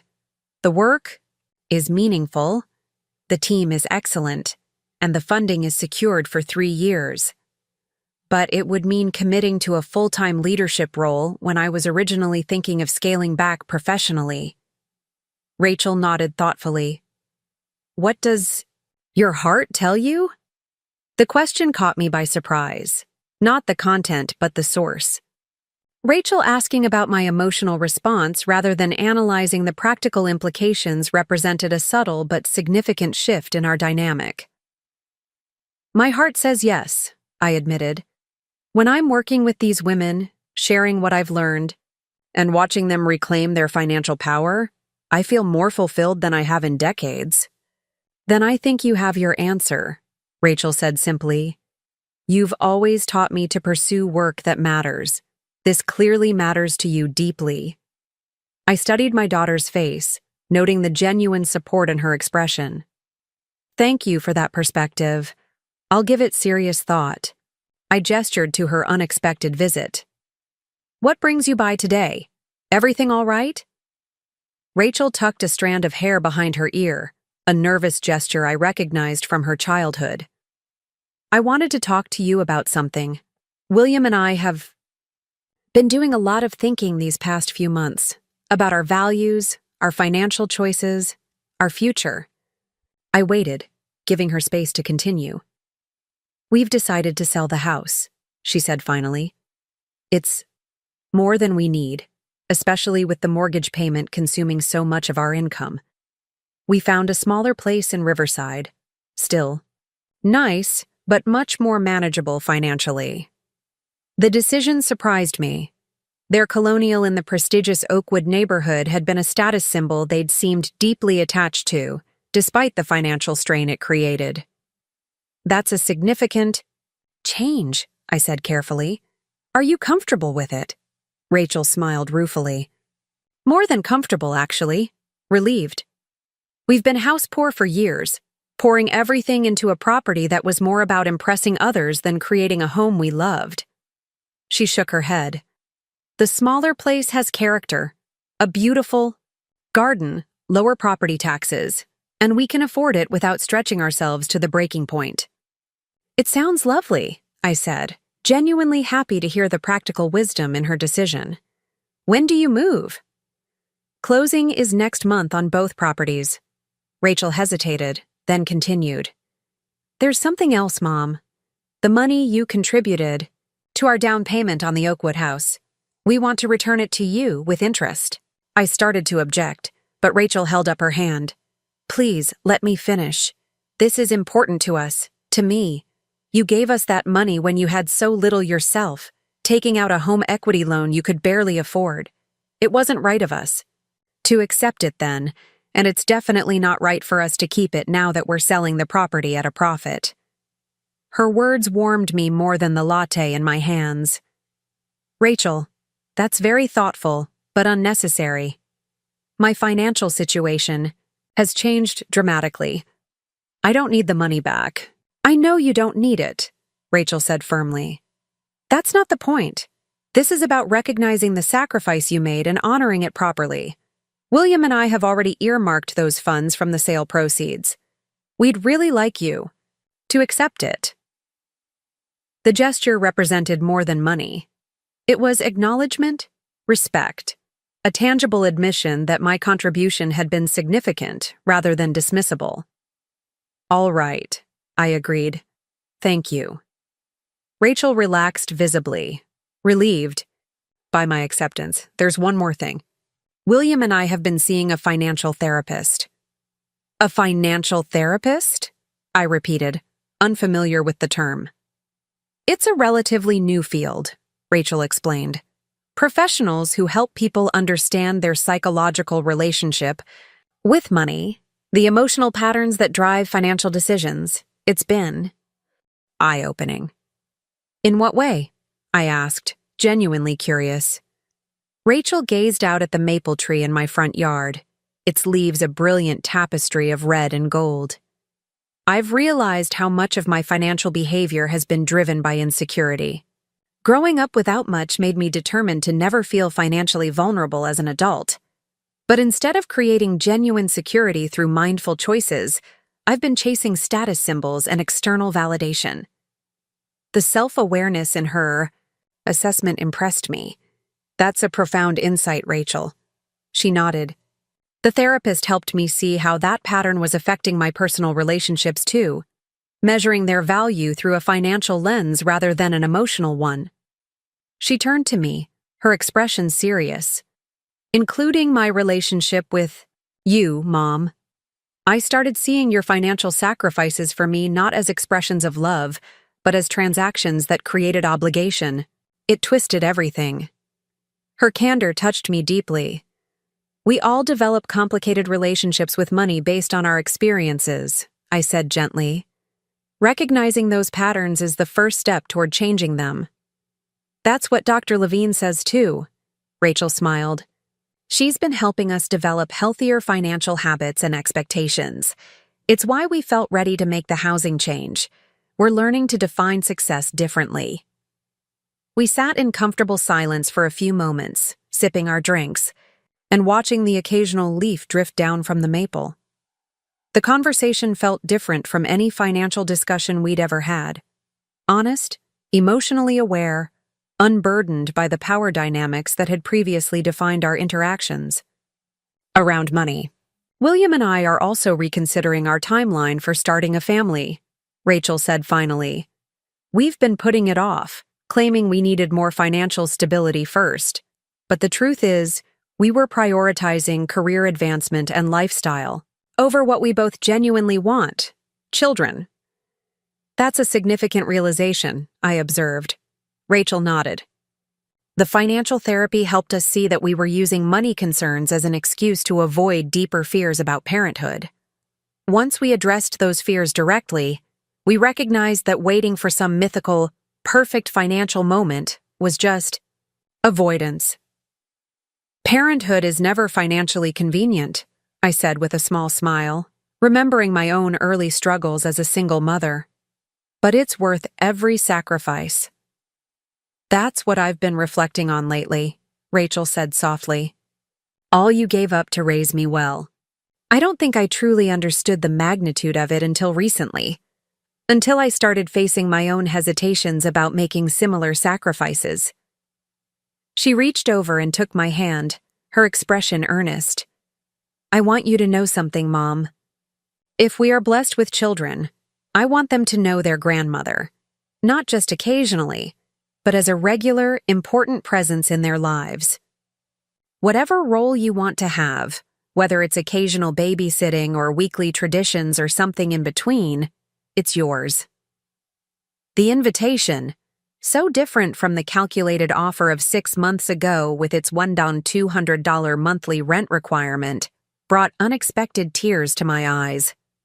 I'd like that very much, I managed. Good. Rachel smiled, squeezing my hand. Because any child of mine needs to learn from the woman who modeled strength, sacrifice, and resilience through decades of challenges. Those are the values I want to pass down, not the materialistic ones I've been chasing. As the afternoon light began to fade, Rachel helped me carry our empty cups inside, admiring the completed renovations she hadn't yet seen. She noticed small details: the custom height countertops that reduced strain on my back, the elegant seated vanity in the bathroom, the subtle lighting system I could control entirely from my phone. This is beautiful, Mom, she said, running, her hand along the smooth quartz countertop in the kitchen. Every detail shows such thoughtful planning. It's not just accessible, it's genuinely lovely. That was important to me, I admitted. I wanted a home that accommodated my physical needs without feeling institutional, a place where I could age comfortably but also entertain graciously. Speaking of entertaining, Rachel said, William and I would love to host you for dinner this weekend. Nothing formal, just family time before the moving chaos begins. Would Saturday work? I'd enjoy that, I said, touched by the invitation that felt more genuinely welcoming than any previous gathering at their home. After Rachel left, I moved through my renovated house, appreciating anew the thoughtful modifications that had transformed it into a space perfectly suited to my needs. The master suite with its wide doorways and zero-threshold shower, the kitchen with its accessible storage solutions, the sunroom addition where I could enjoy my garden view year-round, regardless of mobility challenges that might develop in future years. My phone buzzed with a text from Stephanie. No pressure, but the board chair asked specifically about your interest in the department head position. When you're ready to discuss further, I'm available. I sat in my favorite chair, by the window considering the opportunity.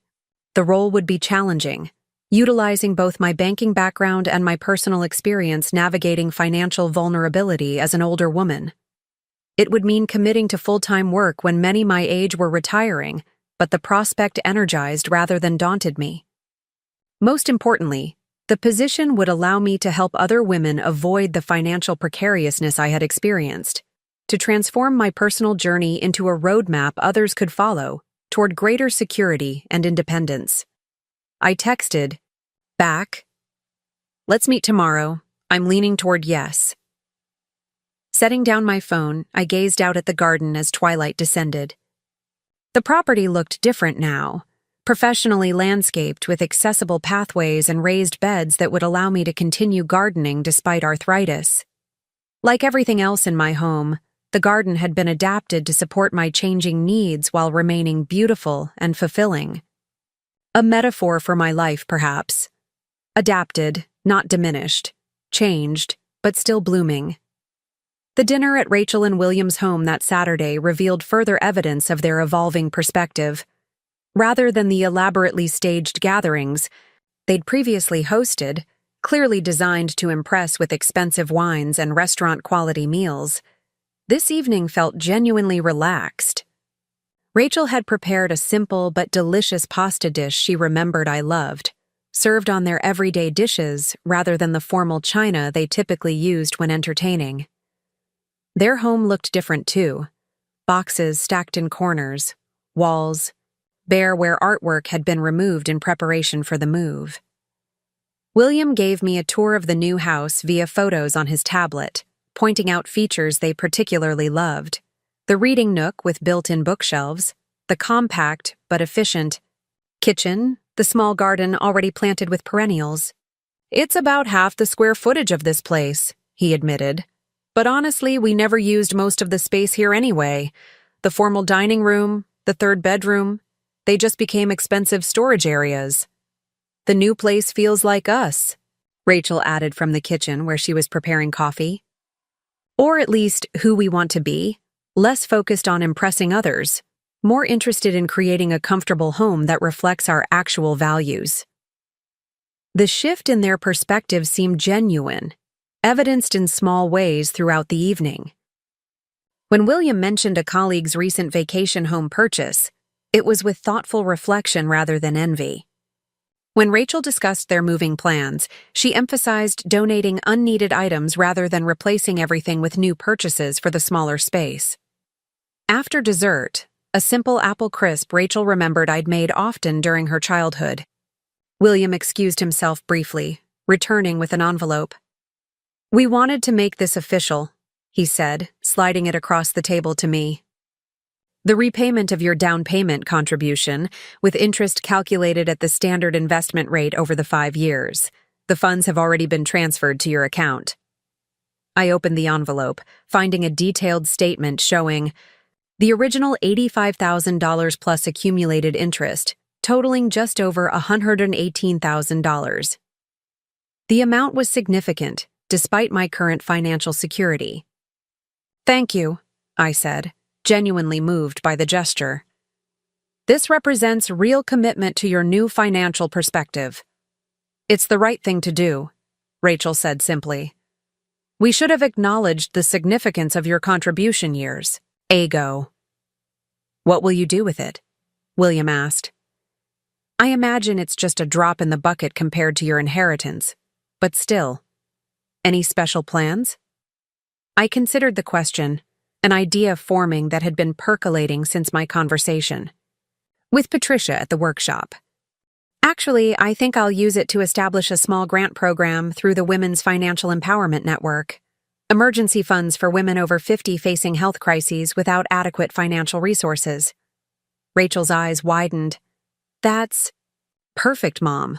Helping others facing the exact situation you encountered before your inheritance."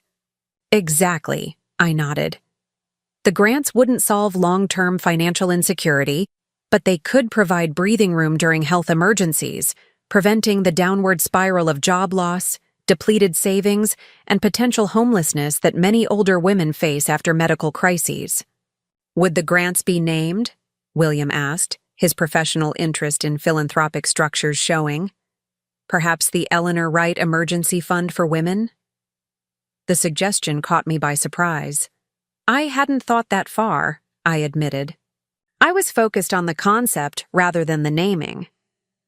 "You should consider it," William encouraged. "Not for recognition, but because attaching your name creates a personal connection that might inspire others to contribute as well. Stories drive philanthropy more than abstract concepts." His insight was perceptive. The attachment of my name and story might indeed make the fund more relatable to potential donors, a concrete example of the vulnerability many women face and the impact timely assistance could have. "I'll think about it," I promised, touched by their enthusiasm for the concept. As the evening concluded and I prepared to leave, Rachel embraced me warmly. "I'm so proud of the work you're doing," she said quietly. "Turning your experience into hope for others. It's beautiful, Mom." Driving home through the quiet streets, I reflected on the evening's conversations. The changes in Rachel and William seemed substantive rather than superficial. A genuine reevaluation of priorities rather than a temporary adjustment to changed circumstances. Whether financial therapy, Caroline's influence, or simply maturity had prompted the shift, the result was a more authentic relationship between us. The following week brought formal closure to several chapters of this transformative period.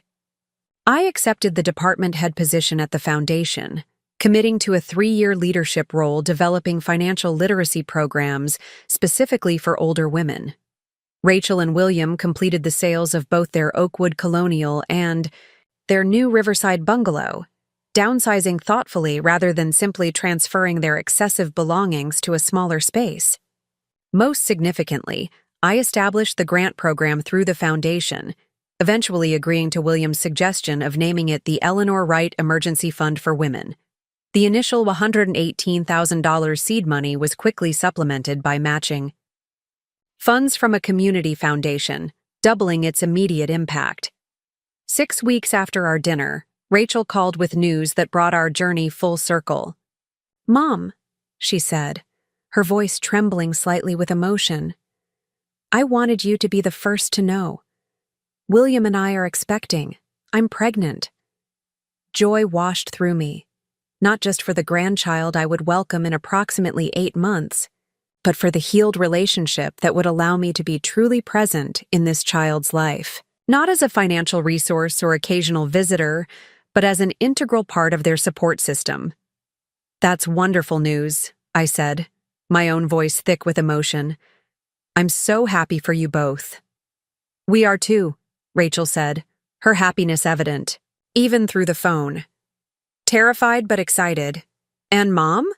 We want you involved in every step, not because we expect financial help or constant childcare, but because we want our child to know the remarkable woman who made my life possible through countless sacrifices." Her words, acknowledging both my value beyond financial contribution and the reality of my past sacrifices, represented healing I hadn't dared hope for a year earlier. "I'd be honored," I said simply. That evening, I sat in my sunroom watching the last light fade from the autumn sky, contemplating the cycles of giving and receiving that defined family relationships across generations. For decades, I had given to Rachel without expectation of return, emptying my own resources to ensure her opportunities. Now, she was offering something equally precious, the opportunity to be present in her child's life on terms that honored my autonomy rather than exploited my love. The inheritance from Mr. Barrett had provided financial security I never expected, but the true gift of this year had been the reset of fundamental relationship patterns that money alone couldn't have accomplished. Through honest conversations, painful recognitions, and mutual growth, Rachel and I had found our way to a healthier connection, one based on respect rather than obligation, appreciation rather than expectation. As I prepared for bed in my beautifully renovated master suite, I thought about the women I'd met through the foundation, each struggling with her own version of the financial vulnerability I had known. For them, there would likely be no unexpected inheritance, no dramatic reversal of circumstances, but there could be something perhaps equally valuable. The knowledge that it was never too late to reclaim their financial power, establish healthy boundaries, and create security for their remaining years. That was the real legacy I hoped to build, not just for Rachel or her unborn child, but for every woman who had spent decades caring for others at the expense of her own security. The message was simple but profound. Your worth extends beyond what you give to others. Your financial security matters. It's never too late to put yourself first. In the quiet darkness of my bedroom, I made a silent promise to the women I would continue working with through the foundation. Your stories matter. Your sacrifices are seen. Your future deserves protection. And I will use every resource at my disposal, financial, professional, and personal, to help you find the security you deserve. It was, I realized, the promise I wished someone had made to me decades earlier, when I was a young single mother making financial decisions that would leave me vulnerable in my 60s. But perhaps that was the point, that our hardest journeys often prepare us to guide others through similar terrain, transforming personal struggle into collective wisdom. Tomorrow would bring new challenges, new stories, new opportunities to share what I had learned. But tonight, wrapped in the security of my transformed life, I felt profound gratitude, not just for the unexpected wealth that had changed my financial reality, but for the deeper riches of purpose, connection, and the chance to turn my hardest lessons into hope for others. 2 years passed, each day bringing new growth and transformation. My granddaughter Lily celebrated her first birthday in the backyard of Rachel and William's riverside bungalow, her chubby hands smashing cake while family gathered around, laughing and taking photos. I watched from a comfortable chair, my heart full as I observed the beautiful child who had brought such joy to our lives. The Eleanor Wright Emergency Fund for Women had assisted 27 women through health crises, providing critical financial support during vulnerable periods. Each recipient had a story that echoed elements of my own: the retired teacher who suffered a heart attack while still working part-time to supplement her inadequate pension, the widow whose husband's medical bills had depleted their savings before his death, the small business owner whose cancer diagnosis threatened both her health and livelihood. What had begun as a modest initiative funded by the repayment of Rachel's down payment had grown substantially. William, putting his financial expertise to good use, had helped structure the fund as a separate nonprofit entity with its own board and fundraising capacity. His connections in the financial world had brought corporate sponsorships and matching grants that expanded our reach far beyond what I had initially imagined. Rachel, too, had found ways to contribute that aligned with her professional skills. Now working reduced hours as she balanced motherhood and career, she had developed a pro bono marketing strategy for the fund, creating compelling materials that shared recipients' stories with permission to illustrate the impact of timely financial intervention. "It's the storytelling that drives donations," Rachel explained during a board meeting, where she presented the latest campaign results. "When potential donors understand that these are women who did everything right, worked hard, raised families, saved what they could, but still ended up financially vulnerable due to circumstances beyond their control, they connect emotionally with the mission." Her insight proved accurate. Donations had steadily increased as we refined our messaging, helping donors see recipients not as charity cases, but as women deserving dignity and support during temporary crises. The fund now operated alongside my work at the foundation, complementing the financial literacy programs with direct assistance for immediate needs. My role had evolved as well. What began as department leadership had expanded to include regular speaking engagements at conferences focused on women's financial security. My story, from single mother sacrificing retirement savings for her daughter's education, to stroke patient-facing financial vulnerability, to financially secure advocate helping others avoid similar struggles, resonated deeply with diverse audiences. "Your journey captures the financial vulnerability many women face as they age," noted Dr. Hansen, a gerontologist who had invited me to address a medical conference on aging and economic security. Particularly the statistical reality that women over 60 are the fastest-growing homeless demographic in many urban areas, often following health crises that deplete savings and disrupt employment. The statistics were sobering. Women lived longer than men on average but retired with significantly less savings. They were more likely to have interrupted careers due to caregiving responsibilities. They often outlived spouses who had managed household finances, leaving them unprepared to navigate complex financial systems alone. These realities fueled my commitment to both the educational programs at the foundation and the emergency support provided through the fund. Each woman whose financial trajectory we helped stabilize represented a potential crisis averted, a life sustained with dignity rather than descending into desperation. On a bright spring morning, as I prepared for a meeting with a major potential donor to the fund, I received an unexpected call from Caroline, William's mother. Though our relationship had warmed considerably over the past 2 years, particularly following Lily's birth, we weren't in the habit of regular phone conversations. "Eleanor," she began without preamble, her voice carrying its characteristic, crisp efficiency. "I've been following the work you're doing with that emergency fund of yours. It's quite impressive." "Thank you, Caroline," I replied, somewhat surprised by her interest. "It's grown beyond what we initially envisioned." "Precisely why I'm calling," she continued. "The Harrington Family Foundation, that's my husband's, Family Foundation has been reassessing its giving priorities for the coming fiscal year. I've suggested your organization as a potential grant recipient." I sat down, taken aback by the unexpected offer. The Harrington name was well known in philanthropic circles, their foundation supporting numerous causes with substantial funding. "That's very generous, Caroline. May I ask what prompted your interest?" There was a brief pause before she answered, her tone softening slightly. "2 things, actually. First, the data is compelling. Women's financial vulnerability in later life is a vastly underfunded issue with significant societal implications. Second," she hesitated, then continued more quietly, "I've been impressed by how you've handled everything, Eleanor. The inheritance, the relationship reset with Rachel, the way you've channeled your experience into helping others. It's admirable."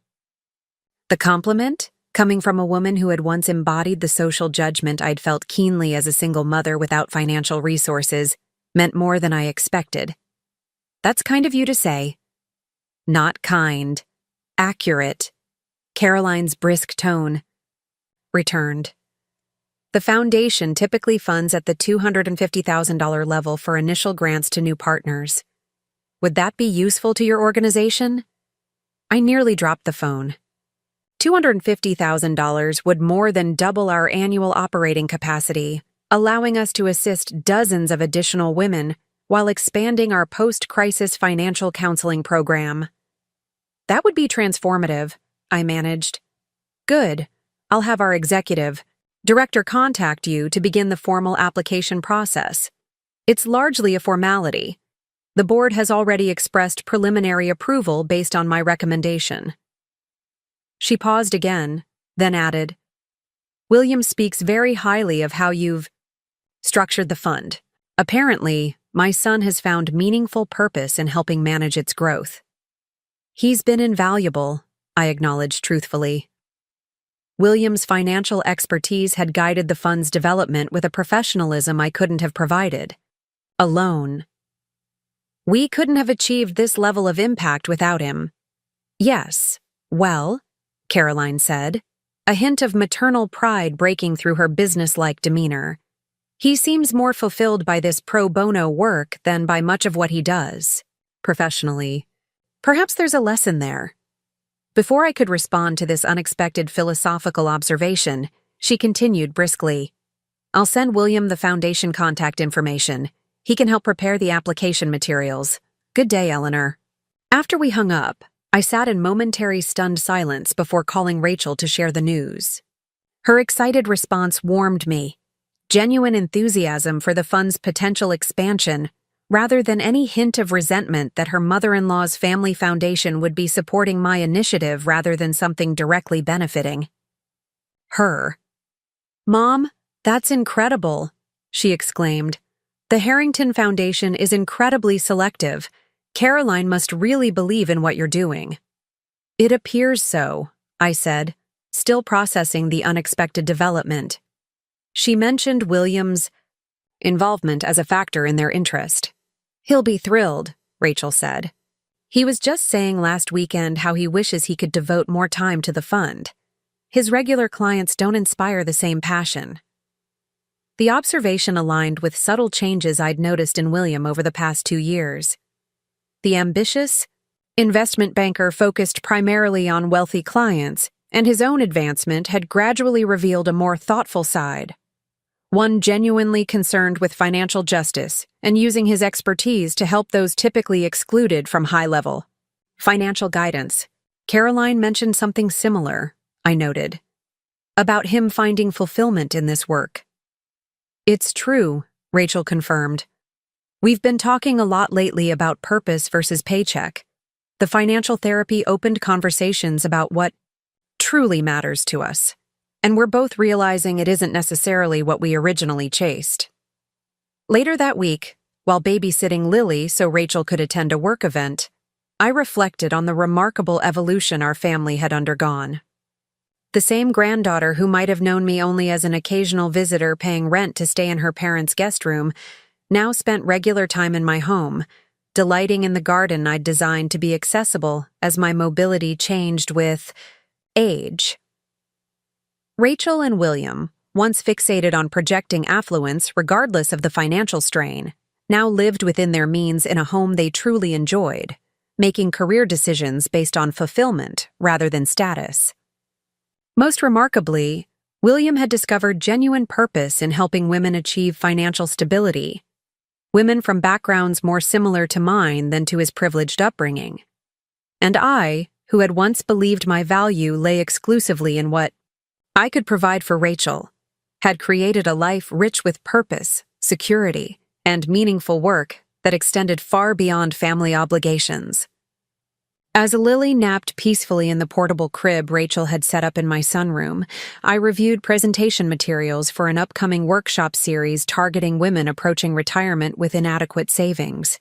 The curriculum we'd developed offered practical strategies for maximizing limited resources, everything from Social Security optimization to healthcare navigation to housing alternatives. My phone pinged with a text from Patricia, the widow I'd met at our first workshop 2 years earlier. She had since joined our volunteer corps, providing peer support to women receiving emergency funds while rebuilding her own financial foundation. Just helped a new recipient complete her housing application, the message read. Reminded me of where I was when we first met. Eternally grateful for your guidance, Eleanor. You changed the trajectory of my later years. Her words touched me deeply. From one life change to dozens, then hundreds. The ripple effect extended far beyond anything I could have imagined when I first shared my story with that room full of anxious women facing their own financial vulnerability. The doorbell rang, interrupting my reflections. I checked that Lily was still sleeping soundly before answering, finding William on my porch, his expression unusually animated for a weekday afternoon. I hope I'm not interrupting, he said, glancing past me. Rachel mentioned she had a work event and you were watching Lily. She's napping, I assured him, inviting him in. Everything all right? You don't usually stop by midday. William followed me to the kitchen, declining my offer of coffee. My mother called about the Harrington Foundation grant, he explained, his excitement evident. I've been reviewing the application materials, and Eleanor, this could be just the beginning. If the initial grant goes well, they typically renew at increased levels in subsequent years. I smiled at his enthusiasm. It's remarkable, William. I never expected the fund to grow to this level when we first established it. That's actually why I stopped by, he said, setting his briefcase on the counter and withdrawing a folder. I've been thinking about sustainability and expansion. The Harrington Grant provides an opportunity to establish a more permanent endowment structure that could ensure the fund's longevity beyond any single funding source. As he spread financial projections across my kitchen island, the technical language of investment yields and endowment structures flowing easily, I was struck by the transformation in the man before me. This was not the somewhat detached son-in-law, who had once calculated a market-rate rent for his mother-in-law's recovery stay. This was a passionate advocate deploying his considerable financial expertise to help vulnerable women he would never meet. These projections are conservative, he explained, pointing to a graph showing potential growth over 10 years. But, even with minimal additional fundraising beyond the Harrington grant, an endowment model could sustain operations indefinitely at current levels. With active development, we could potentially triple the number of women served annually. His eyes shone with genuine purpose as he outlined the vision. A permanent resource ensuring that women facing health crises wouldn't simultaneously face financial devastation. I remembered Rachel's words about their ongoing discussions of purpose versus paycheck, seeing the evidence before me. "William," I said when he paused for breath, "this is impressive work. But may I ask what draws you to this particular cause? You've devoted significant time and expertise to the fund, far beyond what family obligation might expect." He looked momentarily surprised by the question, then thoughtful. "I've been asking myself that same thing lately," he admitted. "Part of it started as wanting to support something important to Rachel and you. But then I met some of the fund recipients during the planning meetings." He trailed off, seemingly searching for the right words. "Before that, women in financial crisis were an abstract demographic to me," he finally continued. "But sitting across from Patricia, hearing how a 40-year nursing career ended with inadequate retirement savings and unexpected medical bills, eating through what little she had set aside, it made me question everything about the financial systems I've been part of professionally." He straightened a spreadsheet absently.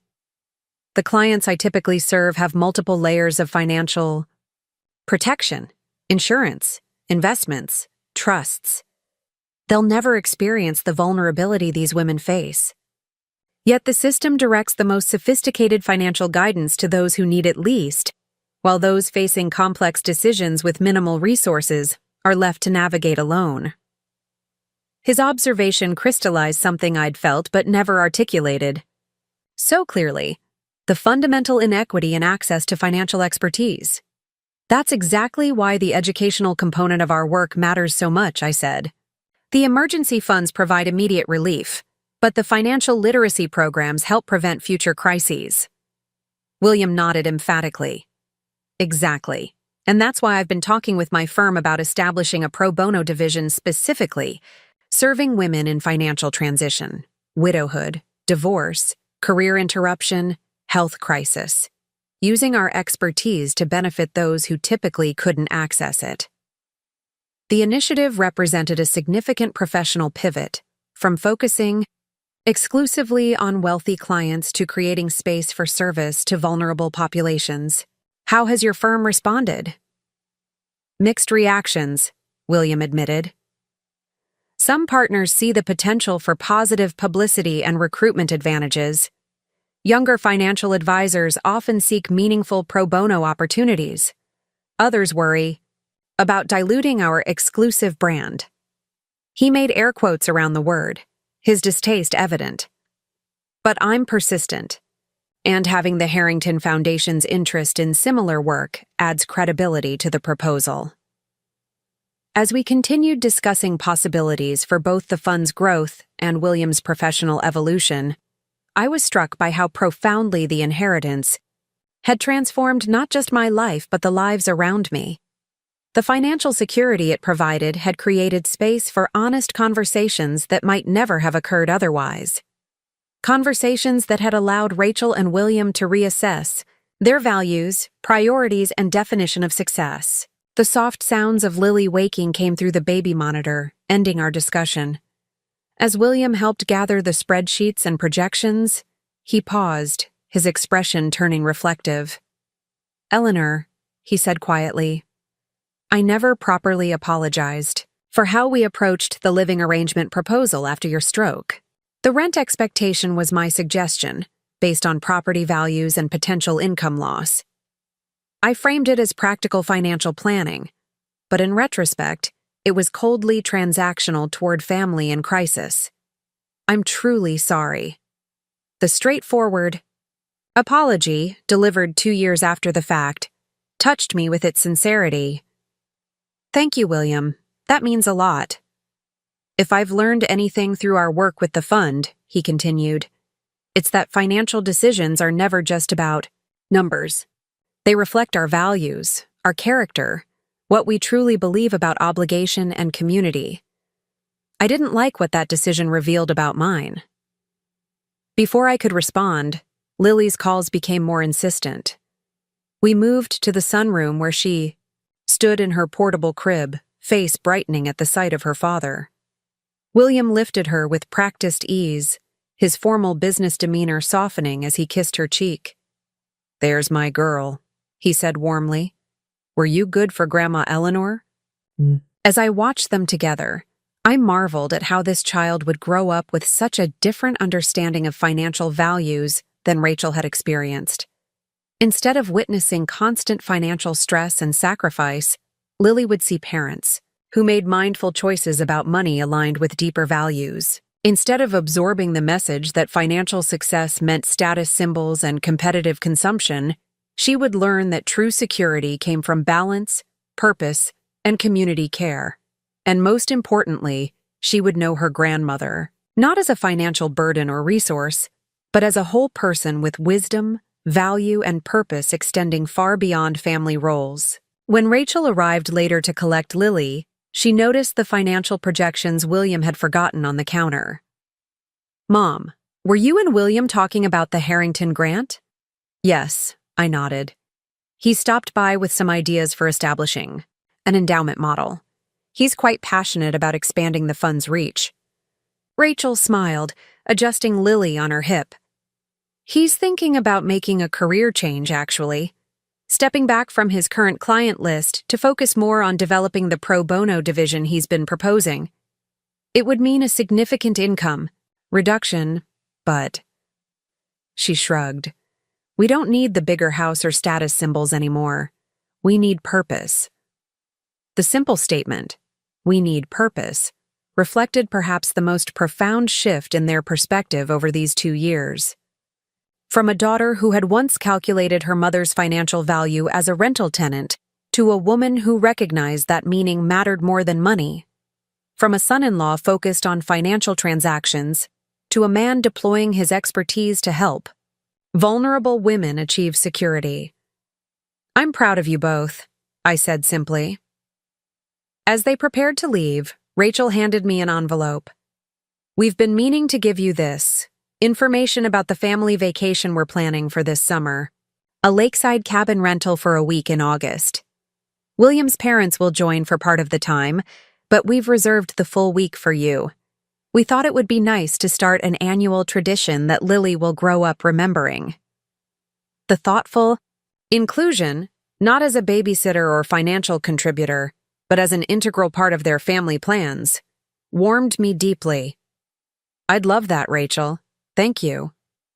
After they left, I sat in my sunroom watching twilight gather over my accessible garden, reflecting on the remarkable journey of these past years. From the devastating vulnerability exposed by my stroke to the unexpected inheritance that had changed everything. From painful confrontations about financial expectations to the healed relationships that now brought such joy. The financial security provided by Mr. Barrett's gift had been transformative, certainly.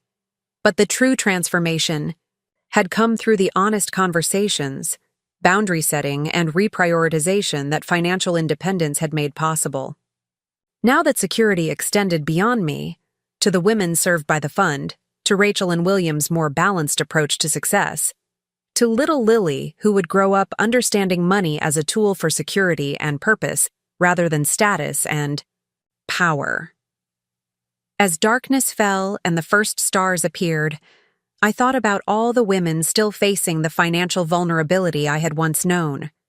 Women who would never receive unexpected inheritances, but who deserved security and dignity nonetheless. The fund would reach some. The Foundation's programs would educate others. William's proposed pro bono division might serve still more. Each represented a ripple extending outward from that pivotal moment, when I had finally recognized my own worth beyond what I could give to others. When I had found the courage to say, "My financial security matters too." That courage, more than the inheritance itself, had been the true gift.